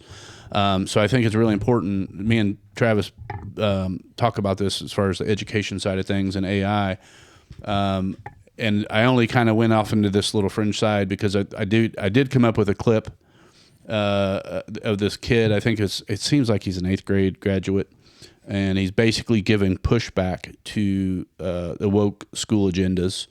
And I found, first of all, him to be super courageous. I'm sure, I don't know if his parents are maybe proud of him or terrified that he did this in public, but he seems like one of those kids that has his act together, and he knows that there's a larger problem going on. And this is the type of I haven't had a chance to show this to my 14-year-old yet, but I plan on showing it to my 14-year-old just because I feel like even if he's not right, or if he says things that in this particular thing that are not politically correct, I feel it's important to be able to talk about it and share. So if you feel compelled, share this clip with your kids. I don't know if me and Dr. Roy are going to get into some F-bombs later, so it might not be a fully suited for kids, the whole thing, but this might be something you want your kids to listen to and potentially emulate if you agree with him. I'll take you back to my first day at RHS this fall. The principal came out and gave us a heartfelt speech about equality and standing together. He began to list countless races, such as Latino, Asian, expressing how much they matter and how important they are. But never once did he mention a race or identity that reflects me, or half the kids that were in the class. Now, members of the board, I know you haven't been to school in a while, and I know none of you, or most of you, don't have any kids left in the school district. But you must admit how uncomfortable it will be to be characterized just by your skin color on the first day of school, and be thought that you were wrong just because of your skin color. So I'll never forget the look one of my friends gave me from across the room as we were sitting there listening to this blatant bias being expressed in the so-called equity statement by the leader of our school. To be clear, I don't need you to tell me that I matter, but hearing the condolences given to other races and leaving just one race out, it inevitably you'll start to feel like you've done something wrong. And in our principal's attempt to unify us, he instead created unwarranted boundaries and barriers between his students, pitting us against each other based on characteristics that we can't control. In another separate instance, I was told that writing "All Lives Matter" on the whiteboard was political and could be seen as offensive. When I questioned the teacher after class, she told me that she didn't have an answer and she just had to erase it, and it was quickly erased. There are political signs all over RHS, about specific races that matter, specific sexual orientations that matter, and specific perspectives that matter. But when I questioned the RHS administration about how these signs were political, they told me that they were supporting human rights. So when I questioned why the equity statement couldn't represent all students, they told me that to even ask that question was outlandish and offensive. And when I asked why that was, they told me, quote, "Whites have a pretty good situation right now," unquote. So is that not racism? Disregarding my question merely because of the color of my skin? To be honest, after enduring a year of the people in charge telling me that I'm a racist and I'm privileged and pointing out our irreversible differences, I've never noticed race more. And it's becoming the first thing I notice when I meet someone, which has never before been the case. RHS administration confidently told me that RHS students and staff are happy with their equity statement. But from my experience in talking with other students, this is not the case. I know many kids who disagree with their teachers, but they're too scared to stand up because they're worried that their grades will be docked and their learning experience will be affected. My honors government teacher, I'm not going to say his name, but he's mentioned that Democrats care more about all people while Republicans only care about themselves. And he's also inferred to us that socialism is better than democracy. He even had a statue. He had a statue of a socialist leader in his classroom. I've been told by a lot of kids that they just stay silent and adjust their schoolwork to reflect an acceptable opinion to secure a good grade. I've been approached by multiple teachers who have told me in private that they just want to say that they agree with me and they support me standing up, but they can't say it in front of the class for fear of being disciplined by the administration in some way or losing their jobs. There is clearly only one way to think in this district, and that is that they are teaching their kids to shut up if they don't agree. Now, members of the board, I want you to take a good look at yourselves in the mirror tonight and ask, are you really standing up for the equality of all people, or are you just pushing a damaging political ideology on our students? A fellow coworker at my job, who by the way is of color, discreetly told me that the schools seem to be pushing a very leftist agenda in class. This proved that not everyone is happy with your school, and not everyone who isn't happy is white. Now, due to all these instances I've mentioned and many more that I can't fit in this 5-minute speech, I have decided to leave this district and continue school on a private Christian school online.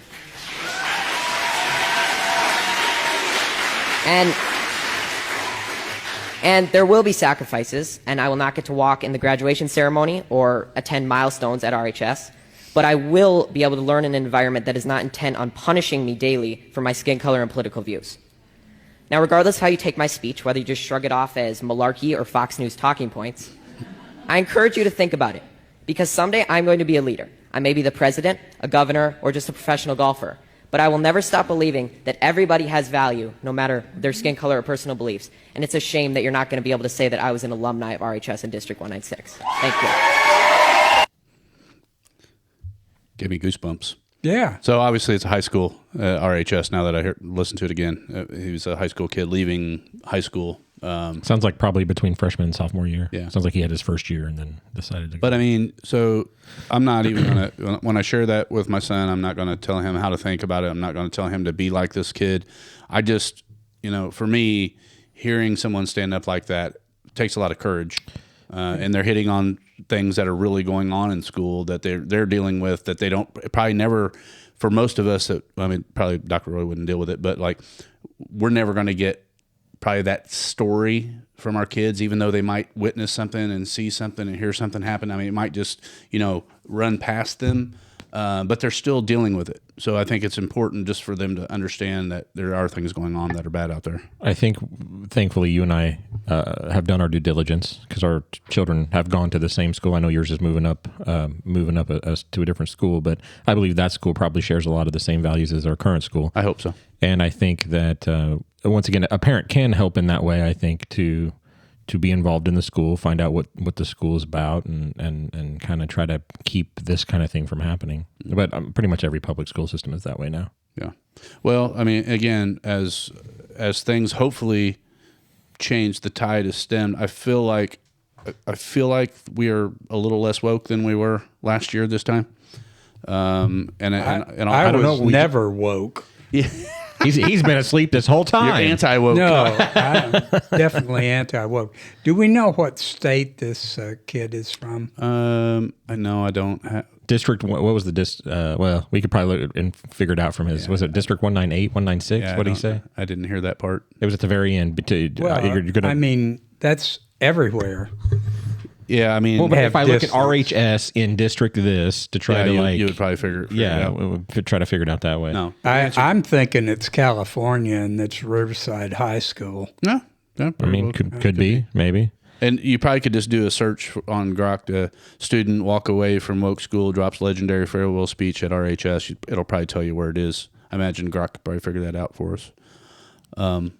See, thankfully, I didn't have this. I was the most recent in school out of the three of us. Yeah, and I didn't even have this in the late 90s, early 2000s. When I graduated in 2002, and I didn't have this kind of. I don't know where the flip happened, but at some point, education really took a wild turn. Yeah. So before we pivot into something that I feel is probably going to be a little more controversial, maybe angering, I don't know. It depends on how we take the clips. I do have one humor clip I think is all I have this week. And did you guys see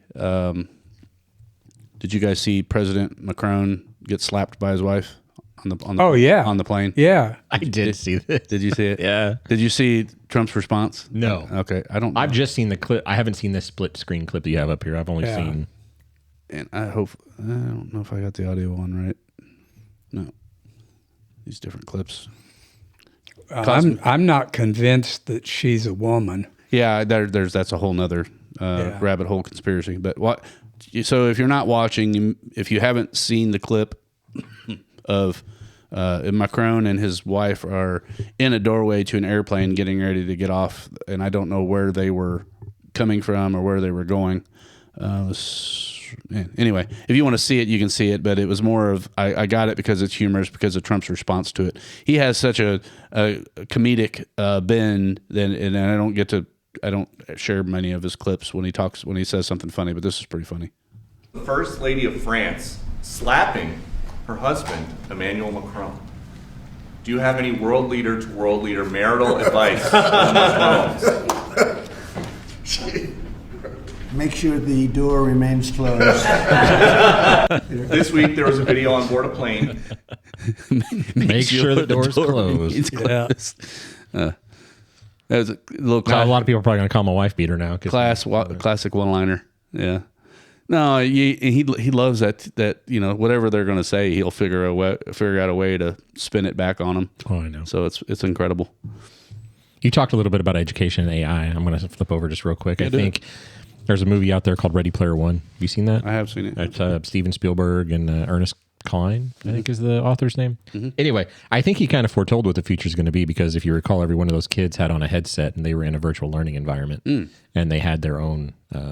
Well, if you read the book, they get a little more deeper into it than the movie, but they have their own kind of learning plan, sort of. I don't know how you think about that, but they have their own things that they do specifically for themselves because of what the system has figured out for them. Anyway, I totally foresee that happening. I don't know how soon it'll be. Maybe when VR headsets and things get a little more compact and a little less bulky, but I mean, I could absolutely see an AI, like you could have the same teacher in every headset, but the teacher's going to be doing different things for different people. Well, I think what I see is a targeted AI. Hopefully, I mean, obviously parents need to be fully involved in the filtering and the control of the AI instructor or the personal assistant. The way I see it is, and I've said this for a long time because I've called for education reform for, there's a reason why I'm not a teacher right now, even though I went to school to be a teacher. So part of education reform was for me is like, every person is born with specific skills or gifts that kind of is inherent only to them in a lot of ways. So you're just saying they have a certain set of skills?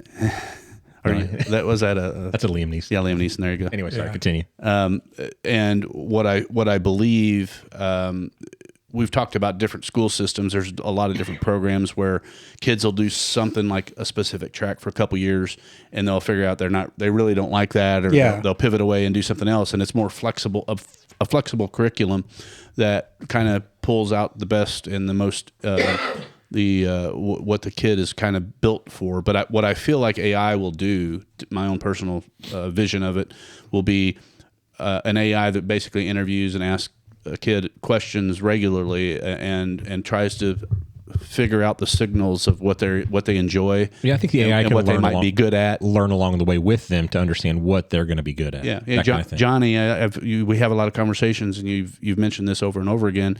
And it just so happens that my large language model allows me to see people in certain professions that say a lot of the things similar to you and seem to have similar values and whatever. And maybe you might want to consider this. And you thought about farming, Johnny? Because it sounds like you're, whatever it might be. I kind of feel like that's going to be the take on it, and that's where schools are going to have to rapidly adjust, or we're going to have to clean up the curriculum to.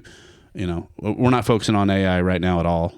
Just kind of as you said, every kid is different, but we try to filter them through. I don't know if you remember Pink Floyd's The Wall, but I mean, they just try to stick them through the exact same keyhole or funnel, whatever you want to say, and they're not. We're all different. Yeah. Now we can't be as different when we're in school as we do when we're adults and we're out of school, and we can go whichever direction we need to go. But I think trying to shove them through the same hole it's a terrible enough. Shove them through like the same learning curriculum, no matter what, is a terrible. Well, the real problem, and Doc Roy might have a riff on this, but I mean, the real problem that we have, he and I have talked about standing up to authority a lot and not just going along. I mean, you have to be someone that's curious about the world and be able to use critical thinking and to see things and pay attention to what your gut is telling you, and then what it turns out to be in the end, and learn from those things.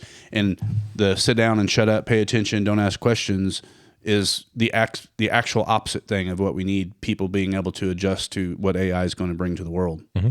I don't know if that brings anything to your brain, Doc. But well, I know this. When we were in school, which was probably before either one of you guys were born, they would give us tests that we would answer certain questions to, and then at the end of it, it would come out and tell us what we were most qualified to become. And I took one of those tests. Yeah, I took one. Yeah, I did. Yeah, I did too, and it said I would be a funeral director. I mean, in a way, you which, kind of which is a bunch of crap. You deal with people and death sometimes. Yeah.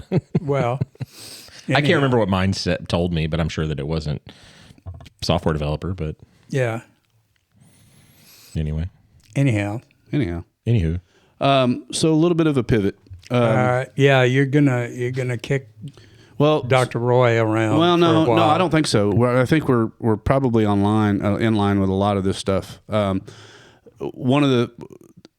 We're going to talk about two different things, and I don't know how much time I'm going to have to try to shorten it down. We're only about an hour and a half right now. I tried to get AI to help me really thin down this one segment. The other segment I wanted to talk about tyranny via our war machine, and what's been going on that hasn't really been talked about as much in Ukraine. The attack that apparently Ukraine had some drones hidden. And it attacked like a bomber field. Oh yeah, they destroyed about 1/3 of the Russian bombers, and it was amazing. I saw some of the things that happened, and the little things that were coming out were dropping very small explosives. But they were hitting in the right place because these bombers were all fueled up anyway, and everything blew up. The drones would drop those, and they had literally thousands of them. And they took the drones in wooden crates all the way into Russia, and turned the drones loose. And they were probably controlling them from somewhere in Ukraine, and they dropped explosives on, and they destroyed a lot of very important things like big bombers. Yeah, and so my take on this story, as someone who voted for Trump because he promised to work on ending the war in Ukraine, or not take us to war. I'm getting a weird glitch. Yeah. Oh, here we go. His whole thing is he wants people to stop dying. Yeah. And what I feel personally is going on behind the scenes is I've been very critical of our military-industrial complex. I believe they always want war because it's a big part of how they make money and maintain power. I don't think it's about protecting the Ukrainian people. I don't think it's because they think Russia is an imminent threat, as we're going to talk about in a different clip here in the next segment. I believe we have much bigger threats, and to me, war is a distraction in a lot of ways. It keeps us divided. It keeps us scared, and it's also, to me, a tool that they're using to pile on Trump and to make him seem like he's not a good leader. He's not in control of things like he said he would be. Let me tell you one thing that you may not have known is that about 3 or 4 months before this attack on Russian bombers, they moved 2 entire wings of bombers from their current place to a different base. And it was mainly the B-1Bs and some of the B-52s. And at the same time, they moved the B-2s out to Diego Garcia, which is a harder place to get after them. Diego Garcia is out in the middle of the Indian Ocean. Mm-hmm. But the entire wings of B-1 bombers from South Dakota broke up into 3 or 4 different locations that we already had bases at. About, I'd say maybe two or 3 months ago, they did that. And I just wonder why. I think that the first thing that came to me when I found out that they had destroyed all these bombers was, hey, that could happen here. But they moved them around like 2 months before that. They moved an entire wing of B-1s to 3 different locations. And they moved not all, but many of the B-2s to Diego Garcia. Well, I think that my personal opinion, I don't know that really changes it, except for saw it coming. I feel like this is just it's simply a distraction. I want to support Stephen Bannon here. He's talking to Chris Cuomo, and he's calling for Senator Graham to be arrested. I also want to have Senator Graham arrested. There's several of people. We talked about Fauci. We talked about Bill Gates. We talked about people that we don't like. He is a war hawk along the same, that war is always the answer. I knew Lindsey Graham when I was in the Air Force, and I was forced to sit there and listen to him put out his bullshit for about 2 hours at the officers, basically the officers' bar in Texas, and I had to listen to his bullshit because he was pouring it out, and he was a captain and I was a major, but I didn't pull rank on him or anything, but he was all about this stuff. We gotta kill the Russians. So he was talking about Russians even back then? Oh, yeah.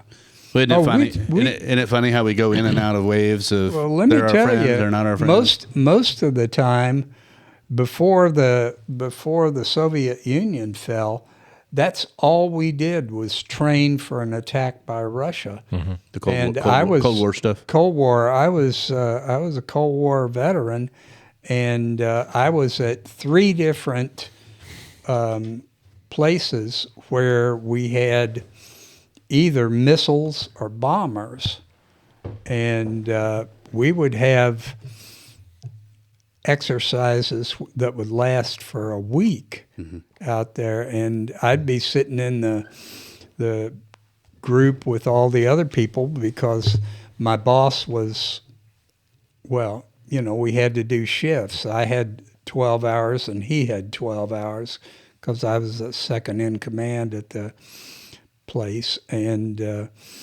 we had a lot of stuff that we did, and there were signs up that said Ivan sees, Ivan hears, Ivan kills. Don't let anybody know. Wow. So this is a real short clip, and I think I have another clip to support it. But here's one we get to. Like, again, this is a lead into, for me, the military-industrial complex is trying to maintain control of the war machine, and I feel like humanity is really being distracted and manipulated and controlled. This is my deep lying conspiracy that I've had going for a very long time. But to me, again, if you listen to Bannon and you listen to what Trump is saying, what he's trying to do, he wants, peace through power. He doesn't want war creating peace, which it never does. Well, and that's what Strategic Air Command was all about was, peace with power. And I think that was one of their mottos that they had on their patches, is peace through power. Yeah. Let's listen to this clip real quick, and then I think I have Okay. If the intelligence community actually did this is an act of war against Russia. Did the American people vote to go to war with the Russian people? This thing is so serious. But look, I'm being serious. Curtis LeMay at the top of the game and during the worst years in the Soviet Union, during the Cuban Missile Crisis. We never even conceived of going out and taking out 40% of their bombers on runways. The attack was audacious. It was brilliant. But the problem is it gets us involved in a conflict that no one in the United States wants to be part of, and it's going to make it tougher for us to break off.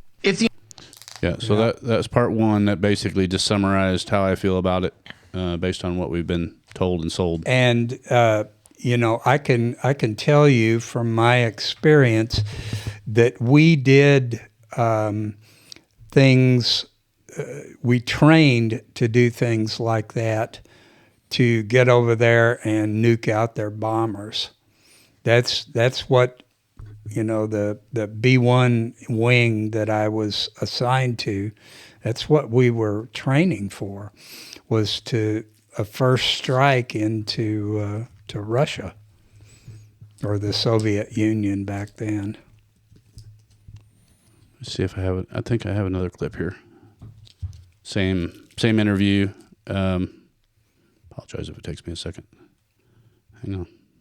I'm hanging. Quit talking. I'm just hanging. I'm sorry. I don't have talking, Chris. I don't have anything to really talk about. I saw you I'm not Chris, yawning though. there. I thought maybe we were boring you. I was talking over about here. the clip. Here you go. Yeah. I understand how you could want to jail a U.S. senator because he's saying something you don't like. Because that sounds like the worst of the deep state. No, it's absolutely And what he's lawfare. doing. What he's doing over there right now is stirring it up. He's giving the Ukrainians. But it's not false illegal. hope. He's giving the Ukrainians false hope.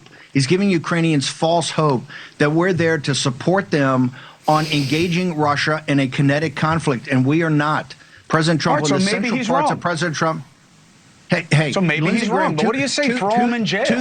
Two things ought to happen. Either cancel his passport and don't let him back in the country, or put him in jail if he comes back. Lindsey Graham is stirring it up right now. And people better wake up to the fact that we're getting sucked into this war. Yeah. So that's the way I feel. Yeah. Gutturally, that we're just getting sucked into it.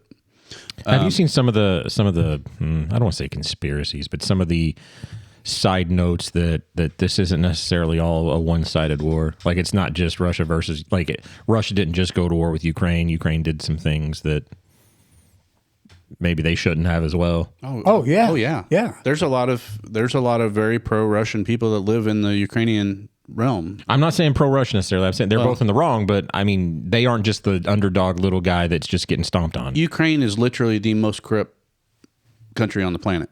Oh yeah. So there's second only to Louisiana. Well, I think Louisiana was its own country. Well, when you listen to them speak, and they definitely have their own language sometimes. French Cajun. Yeah, some of that Creole down there. Mm-hmm. But and apparently Zelensky embezzled a bunch of money of some sort. I was reading something about that, but anyway, I don't know. I don't have a supporting document. He had to keep his cocaine supply coming.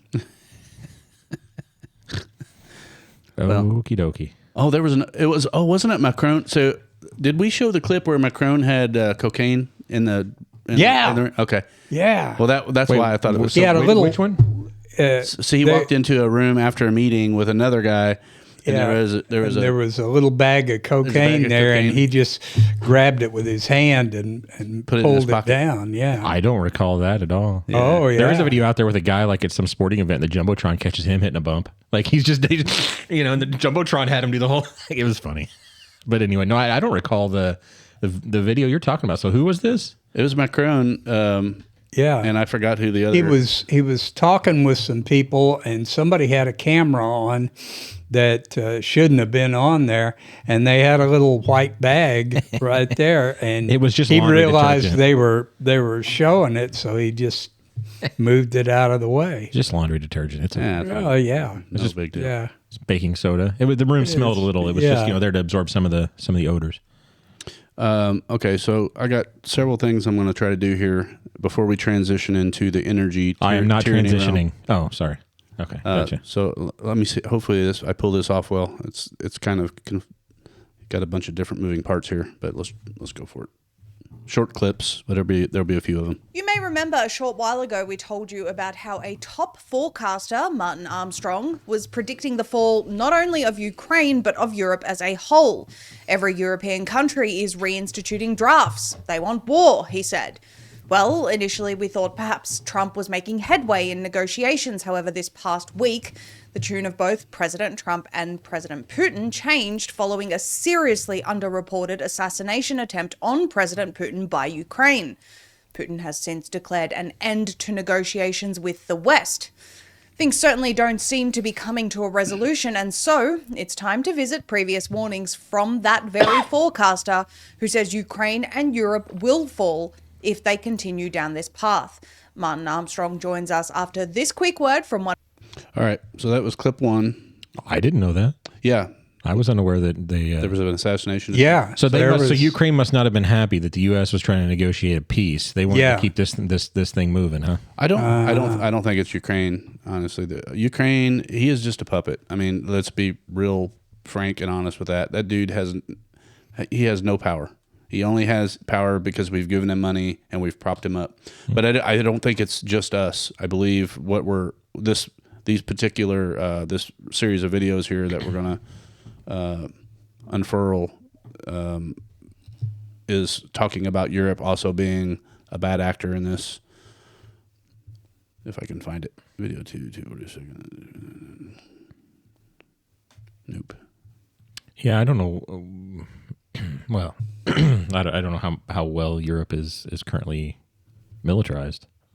If something like that were to happen, Great Britain is not. I can tell you that, and France, Well, part of the thing. You know why they put trees down the Champs-Élysées all the way?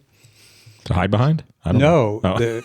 So the conquering army could walk in the sun. Could walk in the shade. There you go. So one of the things that Trump has said from the very beginning, when he was making his plea for tariffs and all that thing, is he's talking about the national defense budget and the fact that basically we are the world's police force, and that most countries don't pay their fair share for our protection. So a part of this, I think, is the exposure of Europe not spending the money that they should have, so they're gullible. So they're trying to drum up scuff with between us and them, instead of them managing their own segment of the world like they should be doing, which is what the people like me, I'm arguing for. We don't need to be world police on everything. If Europe and the people around that realm need to control somebody, they need to control somebody. We don't need to be there doing that for them. That's one of the things I've always been adamant about. Yeah, no, I agree with that. I think being part of the United Nations, it's more of a hindrance for us than anything. We don't reap any real benefits from that. Yeah, I don't know. I'd like to get out of that. Here's another clip. Honesty, it's if I were Putin, I would not agree to a peace deal, mainly because you have all of Europe beating the war drums. I mean, Poland has ordered all males to show up for military training. Our staff in Germany has even confirmed that people up to 60 years old have now been told to report to duty. That should tell you something. Europe Right. is actually crumbling. I mean, I do interviews from Netherlands all the way, Croatia, Serbia, down to Sicily and Palermo. And 3 years ago, it was like, you really think the EU is going to break up? Now what I get is when, we've had enough. And I mean, this is really the problem. And it's Europe knows it's in trouble. And instead of reforming, they need an external enemy. It's the same as Carney in Canada. He ran against Trump. He didn't deal with any, the domestic economic issues whatsoever. It was, Trump, Trump, Trump. And this is what's happening in Europe, and it's all about Putin. And in all honesty, you have, you've got Merck's basically first saying, he can use NATO weapons to attack Moscow. Putin, I was told, then came back and said, all right, fine. If NATO weapons are going to attack Moscow, then he can attack Berlin. And then Merz tries to back off. Well, we're only supplying the parts, and Ukraine would basically make them. I mean, come on. You have Kalis, the former prime minister of Estonia, openly saying Russia's too big and it needs to be broken up. Why would you agree to a peace deal when every European country is against you? You've had Britain and even people in the EU publicly state that it's a proxy war. China, my sources are saying, are lining up to back, Russia, because they know this is not a war with Ukraine anymore. This is a war against NATO. All right, so that was clip one. I don't know if Dr. Roy, you have anything to say specifically about that? I think that's going to happen. Okay. And I more meant NATO when I said United Nations. I misspoke. I meant NATO. Yeah. Okay. That makes more sense. Yeah, I meant NATO. I don't know why I said the UN. Let's see if I have one more here before we skip over into the other realm. And the reason why I feel like this is important, because we're getting ready to kind of lean into a China. Well, I feel our bigger threat is in China. I've got a good buddy who is very pro killing all Russians and killing communism in Russia and focusing heavily on that. And he believes that's a good deterrent for our issues with China. But what I want to tell in this story is we're focusing on the wrong things. Like, technology is changing so rapidly, and there's things related to Space Force that we haven't really been informed on, that we don't talk about it. We're not educated on why it's important. It was Trump's idea. Is this like the dark side of the moon or something? It is part of the dark side of the moon thing. But again, once we get into the why, us worrying about what are you doing over there, Doc? He's breaking stuff. I'm trying to get this better. Okay. Sorry, I muted you while you were fiddling around with the thing. Yeah, it was making a lot of noise. There's one more clip, and then we'll pivot to the dark side of the moon conversation, which is fascinating and something I feel like we all need to be paying attention to. I really think that Ukraine has seriously undermined Russia, weakening it, and they just were pulling the same stunts in Romania. They rigged their election. Yes. The people that I talk to, they understand. What's happening there is they are preparing. They want all of Eastern Europe. They want the Poles. They want Romania to sacrifice their lives, take down Russia, and then the rest of Europe will walk in scot-free. This is really the idea. And I've been flat out told Russia has $75 trillion in natural resource assets. And if they can conquer Russia, that's twice the U.S. national debt. Europe will rise to the top again, like the Roman Empire, and United States and Canada and North America, whatever, will all be the vassal states beneath them. Well, I want to ask you. So that comment that he just made right there goes back to a conversation that we've had ongoing about Dr. Jack Cruz. He blames the European Union and some other groups about basically trying to reclaim America in a lot of ways. And so weakening us and using our energy, our resources, our people to do their dirty work basically is part of the ploy. And that is a deep theory. I can't really call it a conspiracy because it's a hypothesis, really. It's not really even a conspiracy theory. But I mean, if you're looking at it at a level of that's the only thing going on in the world, and if we don't fight Russia and Ukraine, then Russia is all of a sudden going to blow up the world. I mean, we really don't know what the goal is, except for they want to get rid of Putin. So it's regime change. It's the same thing they've done in the Middle East, that we never have a good result in a war. I mean, what's the last war we really won?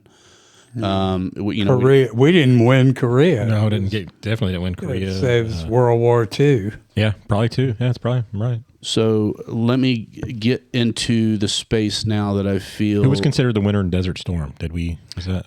Yeah, we won. Okay, so there's that one. So there you go.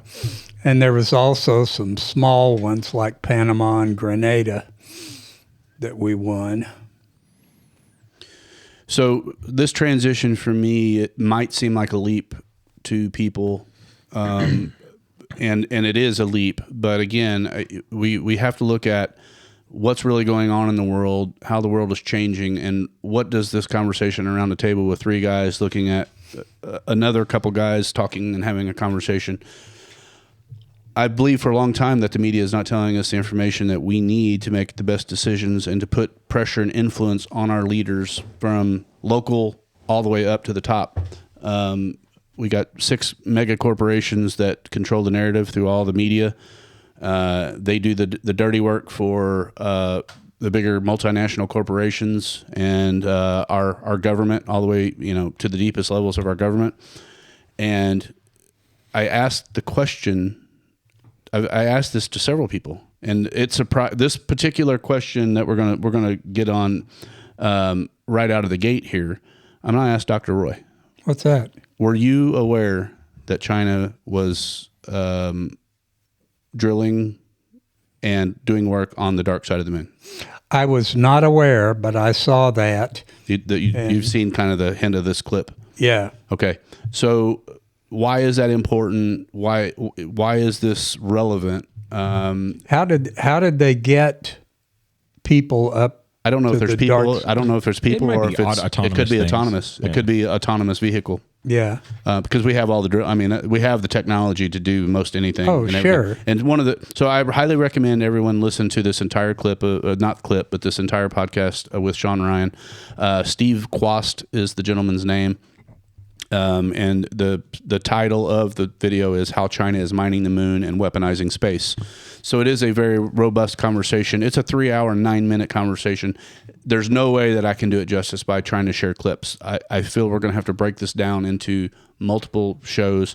I used AI to give everybody just a full disclosure.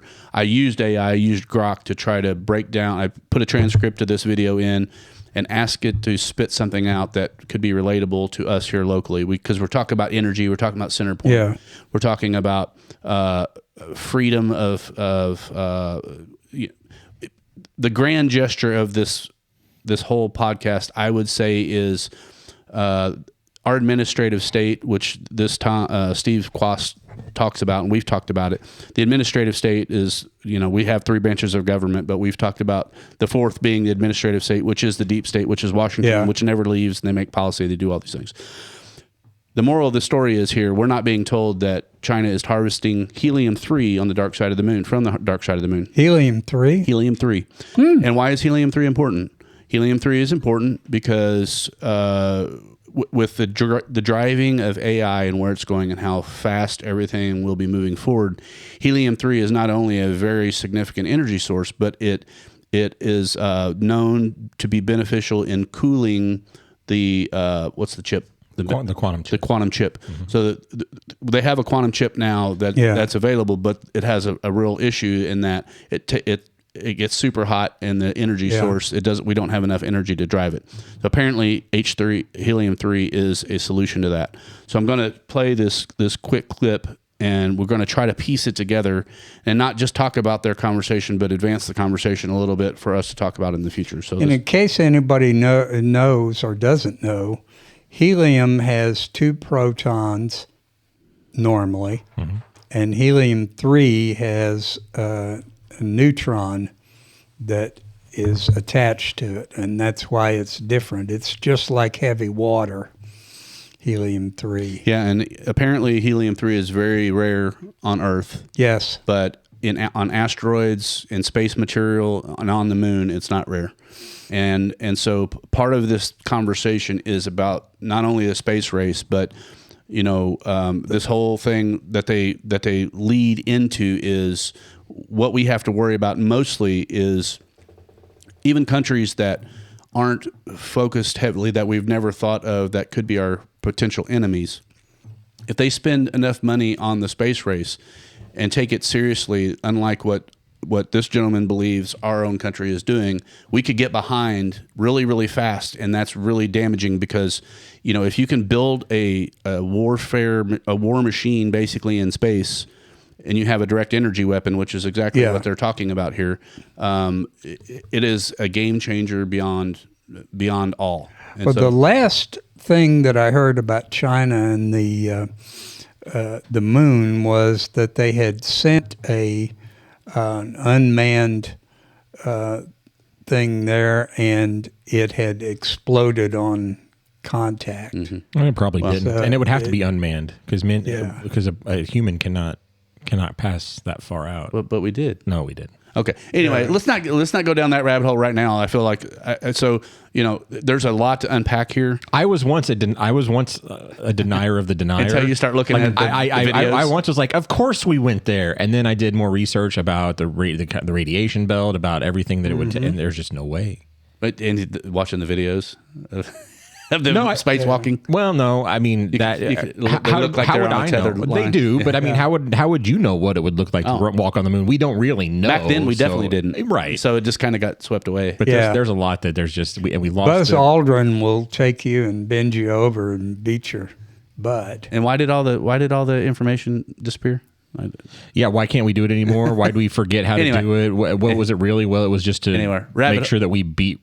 Rabbit hole is now we can take unmanned aircraft, which that's Elon Musk is doing it. We're building Optimus, which is the highest transformer, the highest rated robotic human, non-human. Yeah. Yep. So I mean we're right there, but let's listen to a clip and then we'll try to unpack this. What is helium-3 energy? Yeah. So helium-3 is an element that doesn't get to Earth very much because our atmosphere and our gravitational field prevent it from landing on the Earth. So an ounce of helium-3 on the Earth is very, very expensive, and the business case doesn't really close. But on the moon or on the asteroids, there's a ton of helium-3. And so to give you an example of what it means, if we were to mine the moon for helium-3, we could, at the current level of electricity use in America, or not in America, in the globe, we could power the energy needs of the human race for thousands of years based on the helium-3 that's on the moon right now. And so the twist there is China is there on the moon, on the far side of the moon. We don't know what they're doing because we don't have infrastructure up there to even see what's going on. But we do know they're mining helium-3. And we legitimately don't know what China is doing on the other side of the moon? No, we don't. Okay. So you got to remember that the backside of the moon is dark all the time. Yeah, it's locked. It's gravitationally locked, so we always see the same side. Yeah, we never see it. And we certainly don't have any spacecraft that could go up there and take pictures or anything like that. So if they've been firing things off... Wait. Why don't we have spacecraft that could go up there and take pictures? We don't. Why don't we? Well, you've got to get them all the way to the moon and get them in orbit around the moon, and that hasn't been done. I'm not talking about getting humans there. I'm just talking about getting a craft there. I'm just talking about, getting a satellite up there. it doesn't even need to be a satellite, just a drive-by. He's just talking about drive-by. Well, I mean, if China, if this is an intelligence guy, he's a former military guy. He knows China is there drilling on the backside of the moon. So you saying that it's not possible to do it tells me that it is possible to do it. Otherwise, how could they be there? Well, yeah, they don't have humans there. No, I know. But it would be easy to put a robot that kind of like what we've got on Mars that will scrape things up and put them in satellites that will come back to Earth. Yeah, so this is a very, very big puzzle here. The next piece of it is he's talking about why part of the reason why they're mining helium, and it gets into what we talked about with quantum computing. So let's listen to this again. It's another really short clip. Let's go. Microsoft announced their quantum computing capability, which is just next level and awesome, but they need to cool it down to 80 millikelvin, which basically is almost down to the point where the molecules don't even move. Okay. There's really no way to cool it efficiently down to that level. Hydrogen would only get you down to maybe 1 Kelvin. You need to go, much lower than that. Helium-3 can do it like that. So let's take the scenario where China now has enough helium-3 as they're mining it on the moon and bringing it back to Earth to be able to power the entire world for thousands of years. And they are the ones that can actually operationalize quantum because they can cool it down to the temperature it needs to actually operate. Now, okay, so well, the guys in the Pentagon are probably going crazy over this. And they've got to be working on something that they can get up there. Well, we don't have. He warns in this whole podcast. I do highly recommend you listen to it because I know you're interested in this stuff. He's like, the military, the CIA, everything is so compartmentalized. Yeah, and the money, like they're not. China is spending billions of dollars in this realm, and we have to go to Congress to get an X, an X or I or a T, marked. So his whole thing is the regulations, and Elon Musk brings clarification to this because, you look at, he tried to do reusable rockets and almost got laughed out of the country, ended up doing it. And he's tried to do other things along the way, including in Texas, cool the rocket field, and like Texas government won't give him permission to use water, so he's like they're limiting and hamstringing his ability to go and fight this battle. But it's important, and again, so Grok is helping me to kind of bridge this gap here. But why share this clip is what it's saying is if helium-3 has a large role in quantum computing, which could crack, and quantum computing can crack global encryption and potentially threaten financial and security systems. Basically, it's China's backdoor into everything. And there's a bunch of different clips that we haven't shared in the past that talked about all the backdoors that China has anyway with our power, with our solar grids, with transformers, with smart everything that we have. They have basically kill switches built into these things. And so if we're not racing to beat them to this energy, this guy's take on it is they're racing to be the world's energy supplier, which basically if they can create quote unquote free direct energy. So they're talking about using the sun energy directly and redirecting power to us like 24/7, because the sun is not blocked by the moon out there, so you can directly do that. So that's another thing with the direct energy weapon. Have you guys both heard of the direct energy weapon? I know what have you heard of is. that, Travis? Yeah. So the direct energy weapon basically is if they can take the power of the sun and think of it as like a mirror and direct it to any spot on the planet. Basically, you have a direct line of the sun to a source, and you can actually destroy things. Yeah. So the real threat of this, and why to me it's important to talk about it, is because if we're not knowledgeable of it, we can't even be aware of the bigger threats that are going on out there. So if we're focusing our energy, our military, our brains to war in Ukraine over what? I mean, are we talking about rare earth minerals? Let's go to where the minerals are abundant, which is what I think Musk is trying to do. Okay, so I think I had a little bit of a spoiler in what I was trying to say here. So I'm going to go back to a clip. He's talking about solar power a little more. I think it'll explain a little bit more about what I said since I listened to it. I'm a little...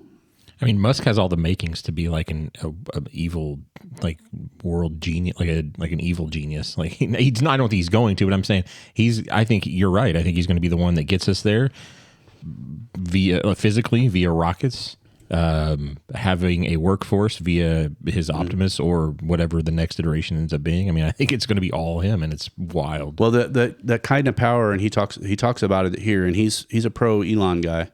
But and I am too. But it's a cautionary tale. This is a lot of power. This is a lot of whatever, and it can be used for harm, and we should never ever ignore that. Like Elon goes crazy, or somebody takes over whatever Takes the company. Yeah, whatever happens, we have to be prepared for that. But but at the same time, you've got China, you've got people that are definitely our enemies. Iran. Probably Russia is having a conversation with China because we've been pushing both of them away and they've been talking more together. So, I mean, if they want to team up and really fight us at this level, it's a long game. It's more of what the Chinese might fight. Like the art of war it's a long-term multi-generational strategy. And you may think you're winning the battle and whatever. And my buddy's point as well, we need to fight Russia through Ukraine because it weakens Russia. And I'm like, I don't think you were even looking at the right thing. We're not looking at the right thing. So let's let this clip maybe see another show. Okay, let's just let this clip play, and then I'll try to figure out where we're going with it. Solar power from space, which is the technology of capturing the sun's intense energy in space, where there's no night and day, there's no weather to get in the way of the sun, and then transforming that into a radio wave and beaming it to Earth, to be able to turn it back into electricity on the Earth, which is one of the things I talked about in that Hillsdale speech. That can be used for peaceful purposes. I mean, that can be used to immediately send electricity to the tribe I grew up in Africa that has no power plant, no power lines, nothing, because the topography is so aggressive. It's the transportation modalities are so insufficient that nobody would have the affordable business case to build them the electricity they need. But one satellite could deliver electricity to that spot and 1,000 other spots. And so, but let's say one of our competitors develops that infrastructure in space, and they use that to uplift the human condition by providing electricity to people who don't have it. In a millisecond, they could turn it into a directed energy weapon.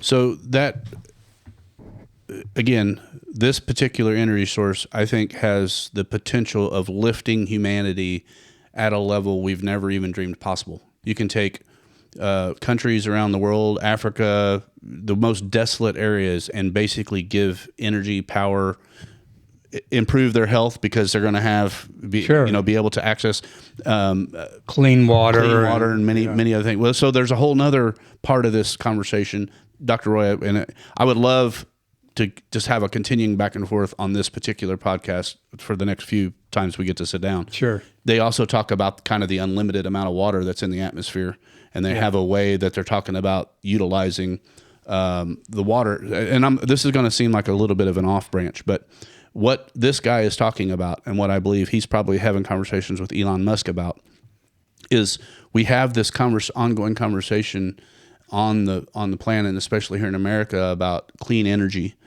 and about protecting the environment and all this stuff. And I feel like this potential channel right here, what he is talking about, he believes that we can do most manufacturing and things that are not good to be done here on the planet. He said we could think about turning the planet into a playground, and all of your manufacturing and your the things that are not good for your environment can be done in space. Yeah. Which is really, really fascinating. Well, I always go to movies. I am a movie buff. But there is, have you seen Elysium with Matt Damon? I don't think I've watched it. It's the inverse. The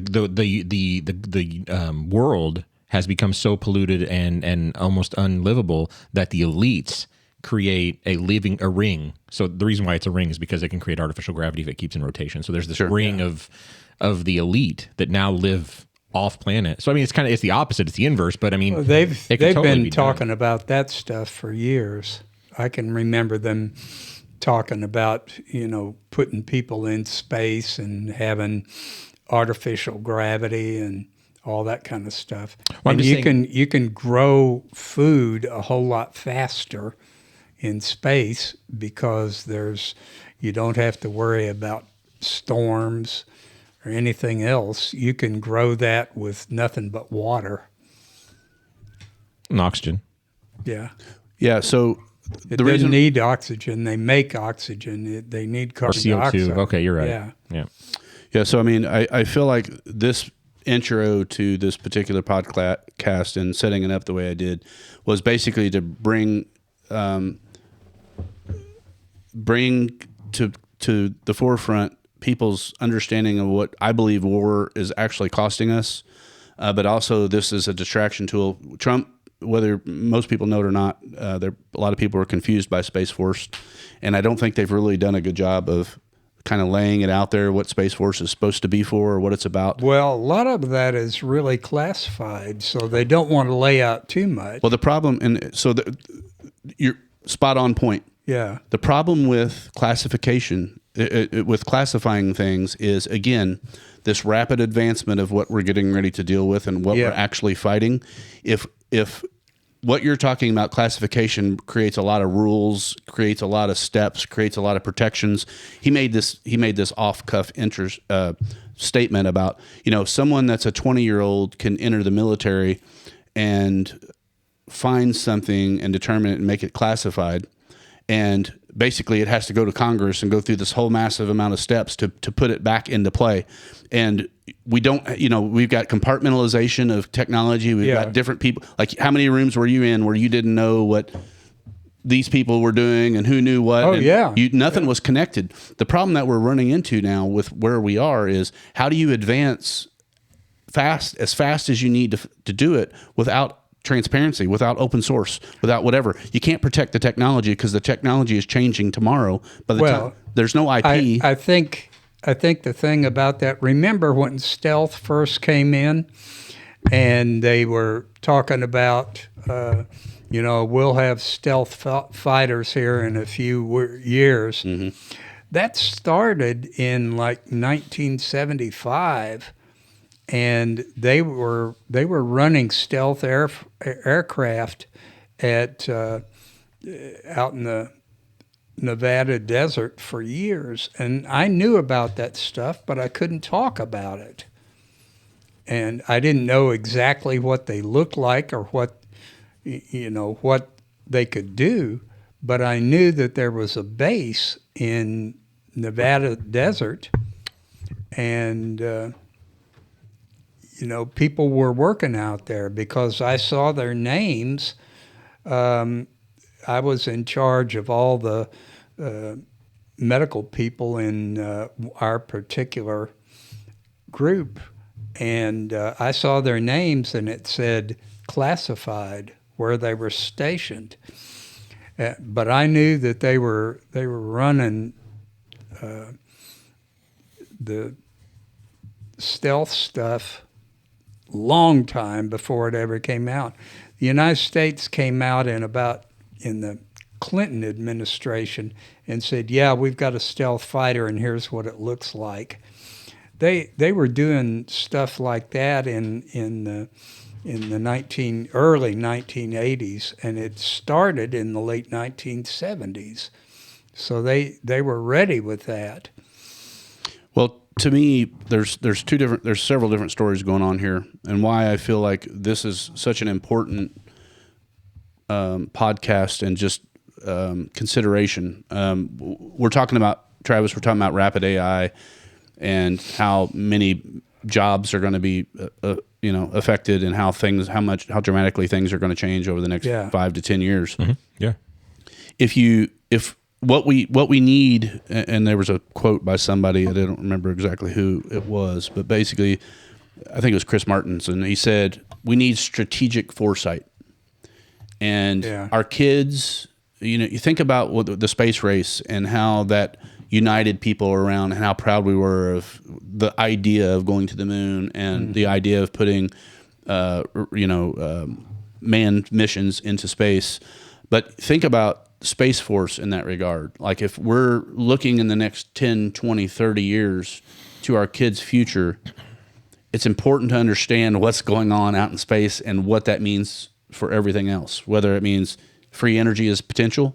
So how do we do that? So the reason I think this is important, it overlaps back into our education piece.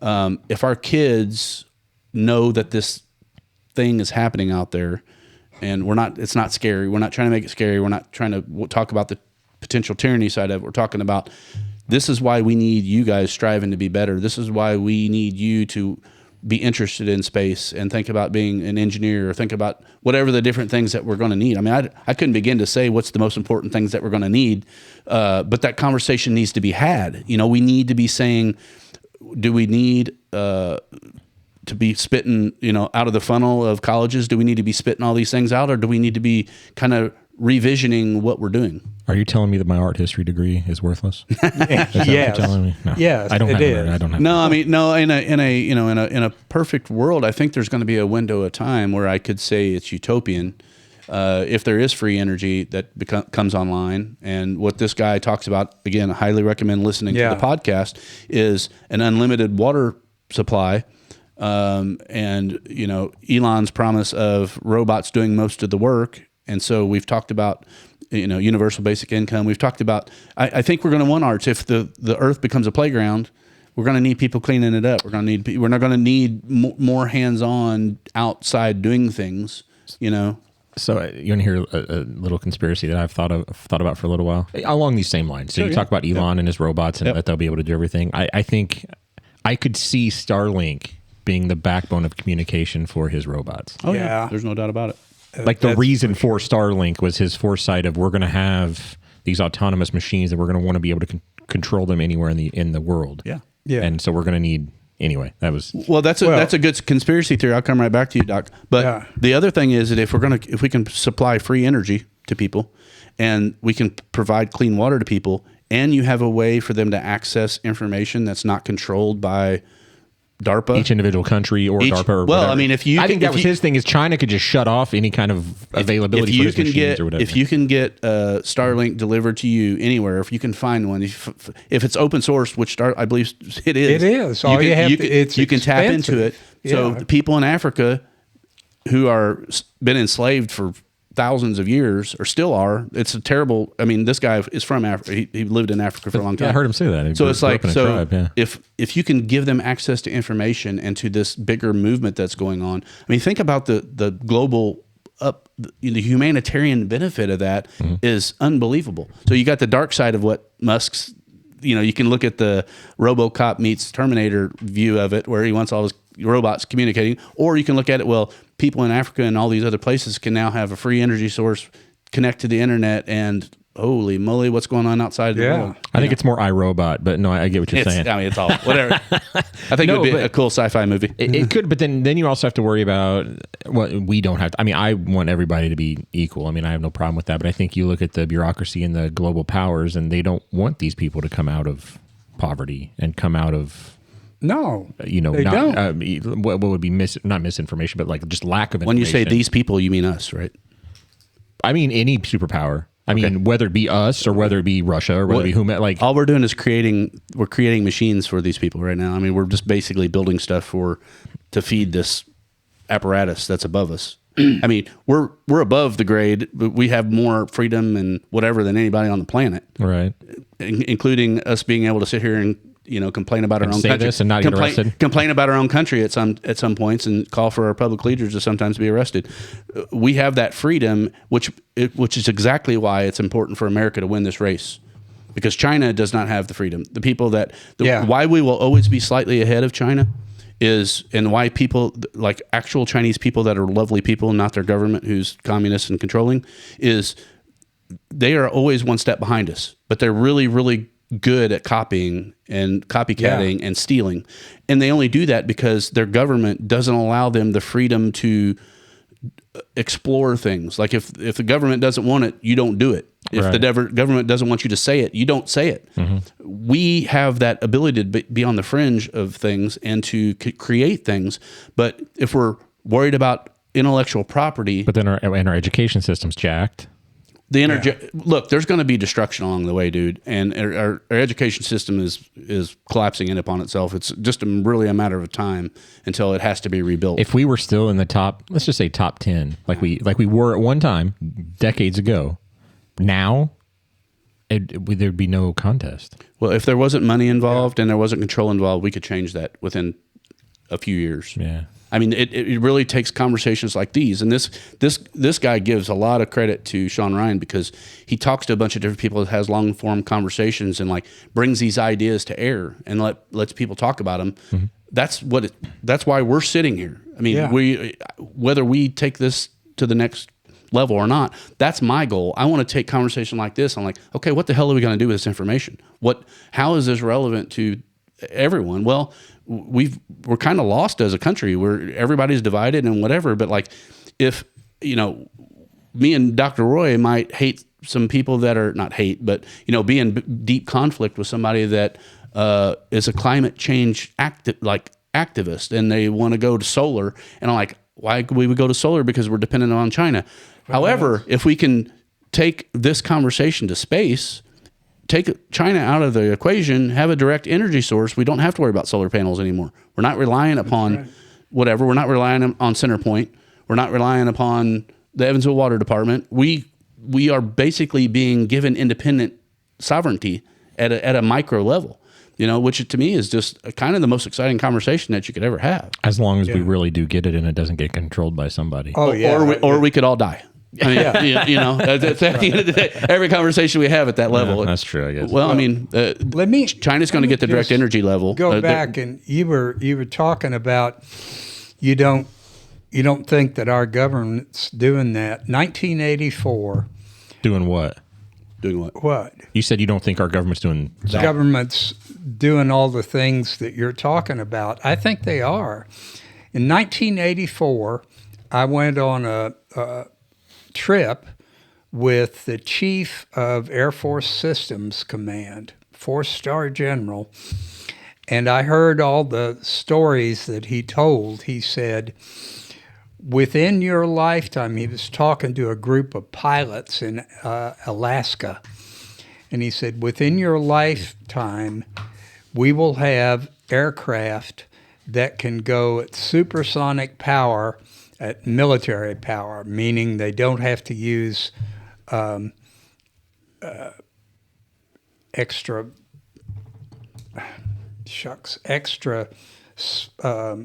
fuel to get supersonic. And guess what?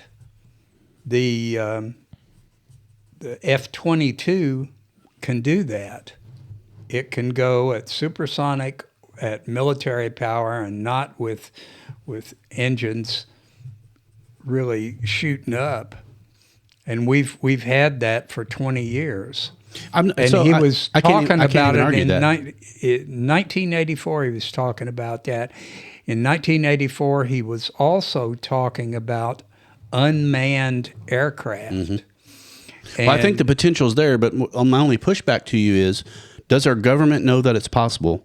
Yes, I believe they do. Yeah. Do they probably did they have access to some old wreckage or something or whatever that gave them a lot of insights? They probably did. The problem is, again, with the compartmentalization. Yeah. And why did Elon Musk, why is Elon Musk providing rockets for these people now? I mean, he's basically building rockets for the military. Either he's an insider that was given the gifts, or he figured out how to do it. Yeah. In front and leapt past them at such a rate that regardless of whether they know how to do it or not, they're not doing it. All the things that the 4-star was talking about have come to pass. We have aircraft that have no pilots in them. but they are piloted from a long ways off. We've got aircraft that can go at supersonic at military power, not with pushing out the stuff there like rockets. So we've got that. And these guys were saying, well, if you've got aircraft that don't have pilots in them, how can they be flown? And he said, trust me, we can get it done. Mm-hmm. And it is. All the drones that we use all over the world are controlled out of an Air Force base in Nevada. It's called Creech. You've probably never heard of it, Creech Air Force Base. But they run all the drones from there. Well, I think I'm on the same page as you. I'm not necessarily disagreeing. What you're saying is that our government can't do it fast enough. I think at our current government pace. is doing it fast enough, but we're keeping it classified. We don't know that. You didn't know about stealth aircraft until they released it. Well, we didn't have the internet. Yeah, so things have changed. I knew that in 1983. Yeah, I wasn't born yet, so I didn't know about it. Yeah, I was 11, and computers weren't invented. But again, I don't disagree. I don't think we're really disagreeing. So I'm not trying to cause friction in any way. What you're saying is that we ought to be so transparent that everybody knows about that stuff. Now, if everybody had known that we had stealth aircraft back in 1984, and we did, it would not be good, because that stuff would get stolen, and China would be that much ahead. Well, so I don't think they would be ahead. I think they're doing all this stuff that you never know about, because there's a shitload of stuff that they're out there doing. So talking about this in 1984. What's the benefit then of going to war with Ukraine and Russia? Oh, I didn't say that we were going to war. Okay, that's where we're spending. That's where we're spending our energy and our money and our focus. And what I'm saying is, it's either bad marketing. We're at a point in this discussion, to me, where China they are to the level of quantum computing, and they've figured out tech. Like, they're able to get rockets. They're taking what Elon has done, and they're doing it for themselves. We do not know for sure that the Chinese are indeed getting H3 from. He has said there is verified evidence. One guy said there's a lot of people that there's verified evidence that we walked on the moon too. Yeah. Okay. That's right. Okay. So you can be skeptical of him and do more diligence and dig into whether he's telling the truth or not. Because most of what he knows about is classified. Well, he's actually creating a Space Force. He's created a Space Force style company. Yeah. So I think he's probably got more intel than what we might want to even know that he has. Sure. I don't think he's disclosed all of that. But there's a hell of a lot of stuff going on in Space Force that the public doesn't know about. And I just don't know if there's a benefit at this stage in time for that. Yeah. Okay. That's where we can just have a disagreement, because whether we know as much as he claims we do or whatever, I am a transparency person. Now, I'm not saying we give military secrets away, not suggesting that at all. Yeah. But again, quantum computing, this is where I keep coming back to and why this is important.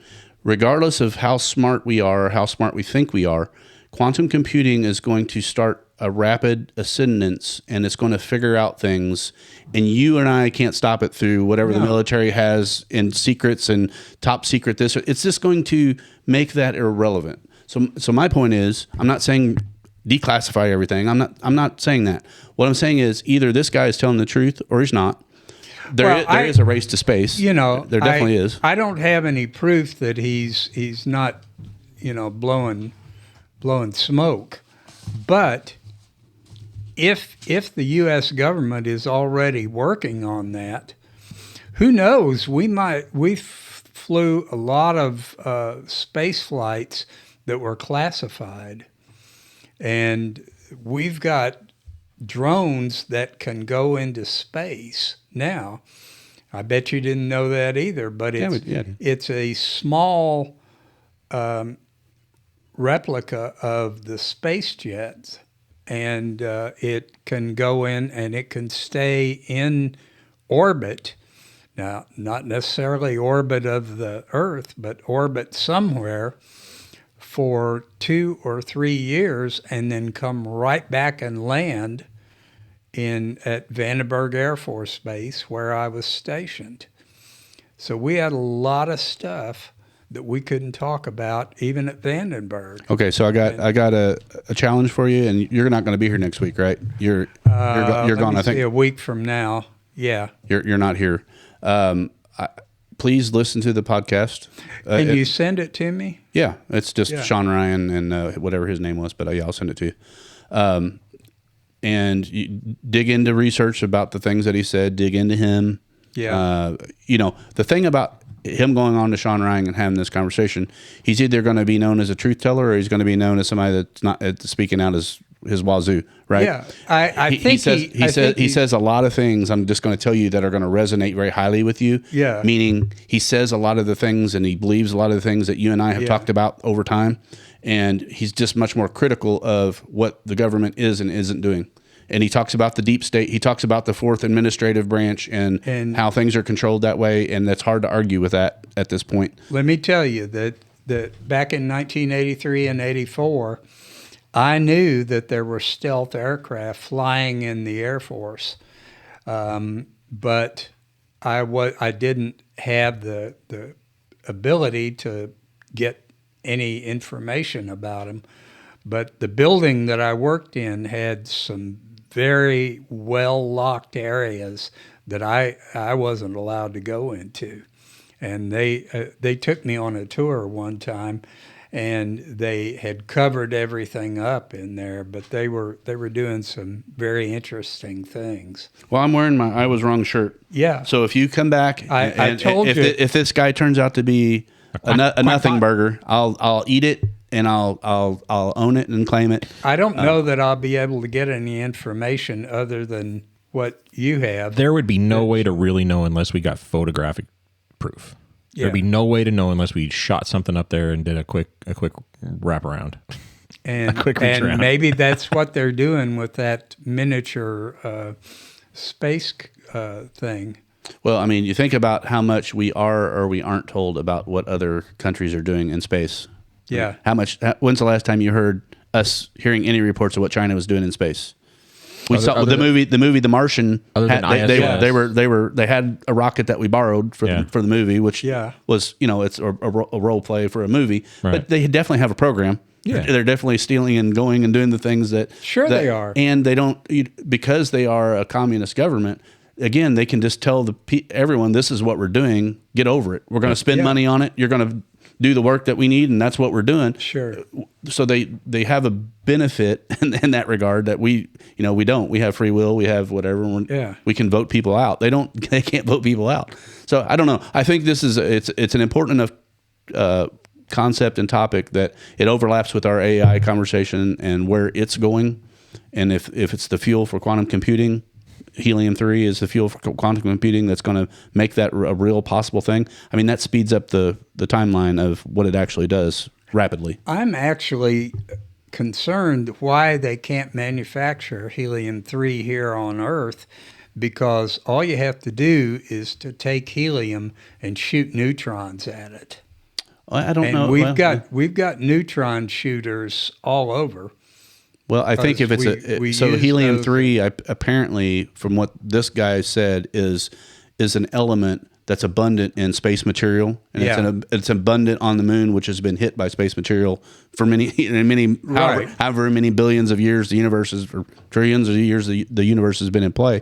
And so, we could, and is creating another slave mine of digging stuff out of the ground the right thing to do with our Earth, or if we can find it abundantly up there on a got comet. Helium everywhere, and if you get helium in a neutron shooter, it will manufacture helium-3. So I would think that they'd already be doing that. For God's sake, they may be doing that. We may have 18 tons of helium-3 somewhere. Yeah, who knows? I guess we'll maybe find out. Maybe we won't, depending on who's in charge of the conversation and the narrative. Yep. It was a fun conversation, and we got to delve in some different areas that we don't typically delve in. And I want to wish Dr. Roy a happy journey. When are you leaving next week? We're leaving a week from Saturday. Okay. Yeah. So you're just prepping. You're not going to be here next week. You're leaving this coming Saturday then? No, you're leaving, not. You're leaving the following Saturday. The following week. So I'll be here one more time. Oh, okay. I may have already canceled that one, but I'll have to find out. Okay. I got an email that you canceled. So the date I had was not right. So I think I'm going to sit down with. Yeah, we're leaving on the 14th, and we get back on the 19th. Okay. Well, we may do some readjustment of the schedule. It just depends on what content pops up. But if I don't see you before then, if we're not seeing each other, you'll see me before. Oh well, yeah, we're going to see each other Monday or so. Yeah, I'm bringing my son by to see you.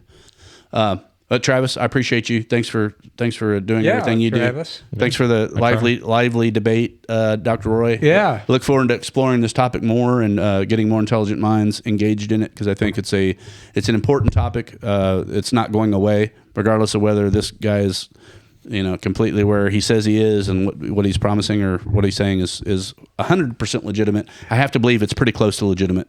Yeah, I wonder if he's telling all this and doing it just to piss off the Chinese, or to help his business that he's created. Yeah, it's all possible. All right, guys. I love you guys. Thanks for everything. Yeah. See you next time. See you later. As always, you can find me or Dr. Roy on Twitter if you need ivermectin. Hit me up or hit Dr. Roy up. We'll get that taken care of. And like I said, share, comment in the video section. That'll help us boost our content. Hopefully, get some more airtime out here and bring more value to you. All right, guys. Appreciate it. We'll see Love you y'all. later. Have a good night.